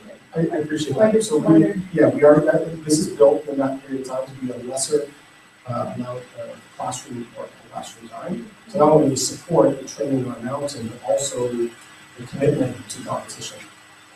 I'm sorry, I've dealt with that firsthand over the last year. I was watching being away every second with my son, leaving on Tuesday or Wednesday. Yeah. So you're going to speak about it.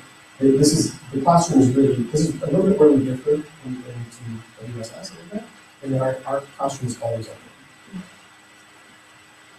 Well, this is Fridays, wasn't an online day, so it'd be a good in-class day. It was gonna be a day that was regularly in class. Our in-class is online. So, definitely taking into consideration the travel schedules, it was really important that Fridays be given a little bit extra time. And so students who are away traveling, when we're talking about in class, it could be in class on an airplane. In class, I was talking to Rob one day, and Connor was in class at the airport. And so when they're traveling, if they're not traveling, then we have this time to catch up, to work on projects, to do other things. But when they are traveling, then that's just time in a different classroom. And to that point, if they don't do the work here because they're at the comp or doing the for you under the forum, then they can do it Saturday afternoon or Sunday afternoon. They can work on it, they can work on math and do it in the math class because they work together. It's very, very flexible and it's very, very different. And I love the opportunity to go into the nuances with anybody's kids because this is really, we're pushing the cutting edge with what's happening here. And David Manuel, the principal at Crazy Valley Business Education School, is really enthusiastic about what we are going for. Because that's what he's looking for. He just has to look at it. And I think we can go more in depth to online as well. We're hoping to continue this conversation beyond here. Respectfully, I do want to answer all your questions, but also I respect your time. You guys have been here almost 2.5 hours, so I applaud you for that. And that's just a great commitment not only to the kids, but to the community. And I think that's fantastic. And hopefully we answer all the questions. If there's a burning question that you'd like to still make sure we answer before the meeting's up, I'm happy to stay and do that. But I do want to make sure that we respect your guys' time. So we've gone beyond what I asked you for.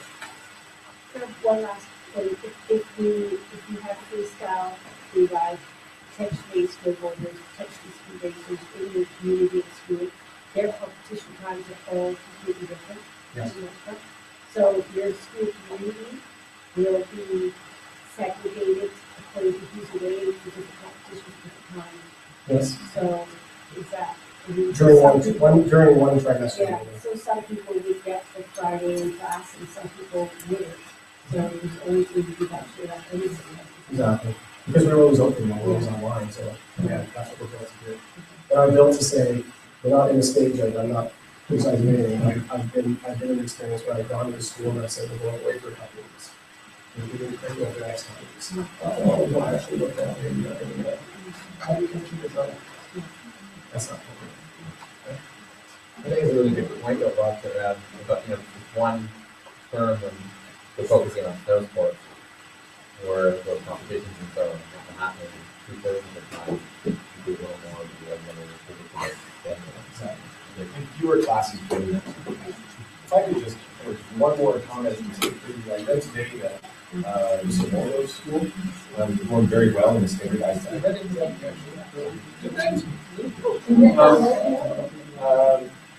and they specifically said that they do not teach to the test. They teach to the student. And they focus on knowledge acquisition, not just facts. And the students come out of that high quality education with the ability to perform on those standardized tests. So whether you're teaching to it or not, it's the teacher in the classroom that's really making the difference. If that's, yeah, okay. Go ahead. You're all free to leave whenever you want. I won't insult people. You had a question though before you. It was actually just about injury and that it's a fact of life in that world. And I'm just wondering if during that winter semester, if a child is injured, do they have that opportunity during that half time, the on mountain time, to be doing rehab and academic stuff just to keep them moving on to the room? I just want to get to the answer. Thank you. Thanks for answering your own questions. Sorry.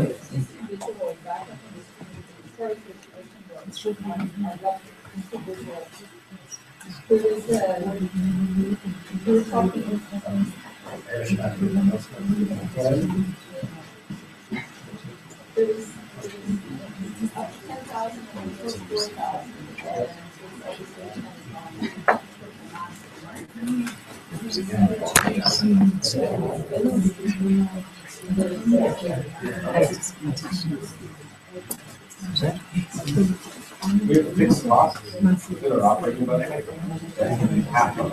How many students come in.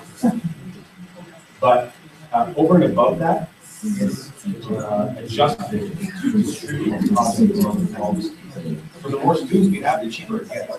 And we're more than willing to show you the metrics so that you can see that if we're at 19, and you can get one more in, you can save $1,000 every month. 19 people will save $1,000 on food.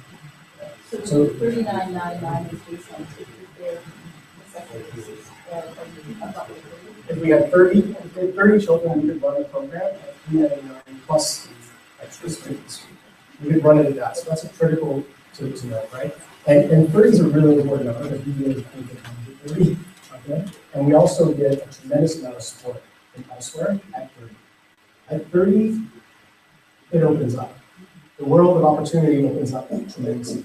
So if you can help us as a community build the school, you're going to benefit because your tuitions are going to be there. At 40, David Manuel has said that he will dedicate a teacher to our school to help us run these programs. Sorry, say that again. At 30 students, the principal at Fraser Valley Distance Education School, FVDS. Okay, because then that's what I wanted to understand, because they're getting the 6,000 from the provincial government per student. That's, because the online courses are free, right? That's right. There's no charge for the online So course. then, so the students must register through them. And that's what I was wondering where that, because they should be providing, they should normally provide a teacher for every one day teacher for every 5 students, because we said anything about potentially doing that. No, we're in preliminary talks. We need to find out what our enrollment's going to be before we take it further. But speaking to David, he said he would dedicate one teacher to work directly with our teachers, only our school, if we could get to the virtual, which opens up an amazing opportunity and a diversity of learning.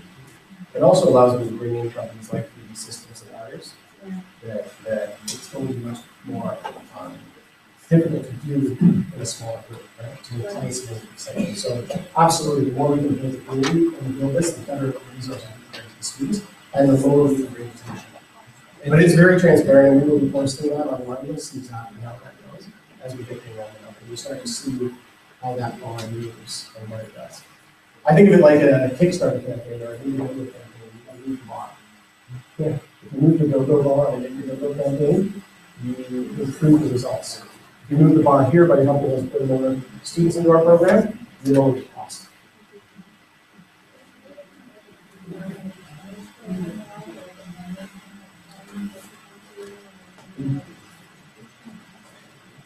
Yeah, we have to additional fundraising, and then I will do well for the student fundraising. So just 2 things, I'll just go back to this. For any student in the province of British Columbia, the online learning is free. And we do not charge a premium on any of that for the administration. That's just part of what it is. We're not Yeah, I marking just that want to up. understand where the provincial 6,000 is going for sure.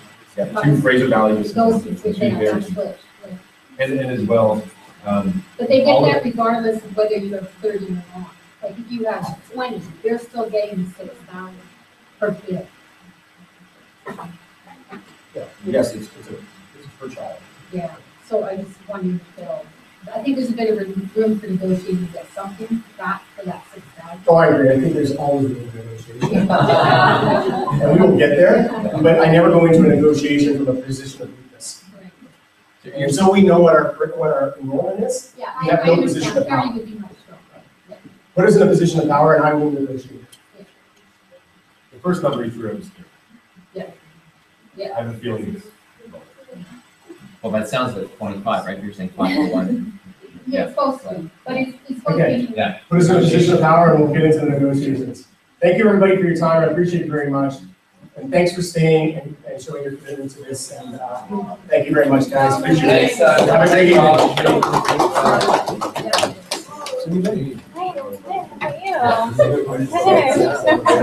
Thanks for coming to us. Well, I wish I could have been here earlier. But I didn't. Well, there was Yeah. No, it was just so I was coming up from the first stop. Oh, good.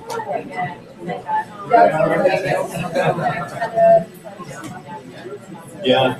Well, my sister was actually extended one day. Oh, nice. So I called as I left home to see if she was still up here. And she said, "I drink." She said, "No, I'm actually in Squamish." And so she said, "Yeah, but there's an accident. Should be gone by." They must have gone back. They were busy. This is the bike is still. So it was.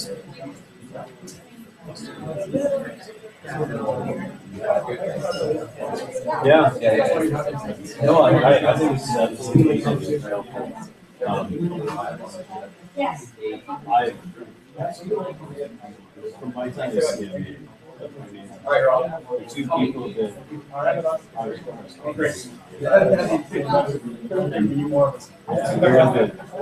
they're actually bringing the vision that CME should have been to reality. That's great. I think that I'm so happy. What we and all believe in is actually happening. Because what we believe in is not. I know. Like it was so good, and then it just, yeah. Good, like that potential. I mean, we lived and breathed. I know you did. And then it was, it all fell apart. I started to fall apart. Yeah. And then, and I wasn't part of it either. Yeah, I know. Well, that's like, I don't know, we just kind of like, you had like the dream team. You had like, together. And then he left and then you were gone. And then it's like, oh my God, they're losing everything that makes it special. Like now it's just, I mean, the teachers are fine. They're good, but they don't have any soul. They just sucked everything out. Yeah, and I mean, let's not. I think the board. There's two things in business that fundamentally one is investing, and two is community. And there's nothing exactly. And their whole communication is all sunshine. They're too proud to accept that mistakes were made. They're too proud to accept that this is not where the school should be or will be. Yeah. And they're trying to make it sound like this is a great place, this environment is parallel. But there's no humility there. No. And that carried through for a long time.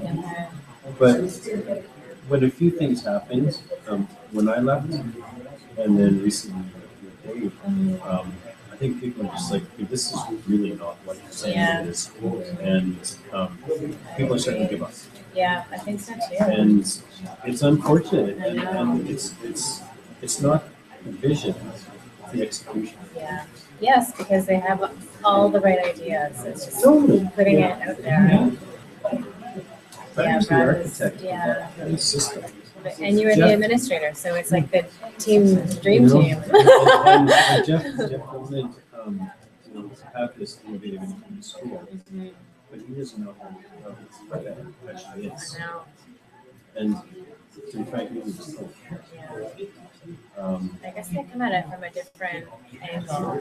You know, they're not sort of looking at it. I don't They just don't know. understand. Yeah, they just don't get it. Yeah. It's, you know, what Quest is doing is fantastic. It's amazing. That's Quest. Yes, I've heard great things about the university. That is totally different from. Yeah. How you doing, bud? Yeah. Good. Yeah. So, you know, I think this is like so happy. This is happening. This is, Oh yeah, are we talking live? Brad will edit us. Episode. so I totally didn't realize that. Yeah, I did when, you know. Yeah. I don't think he's gonna film all of you. But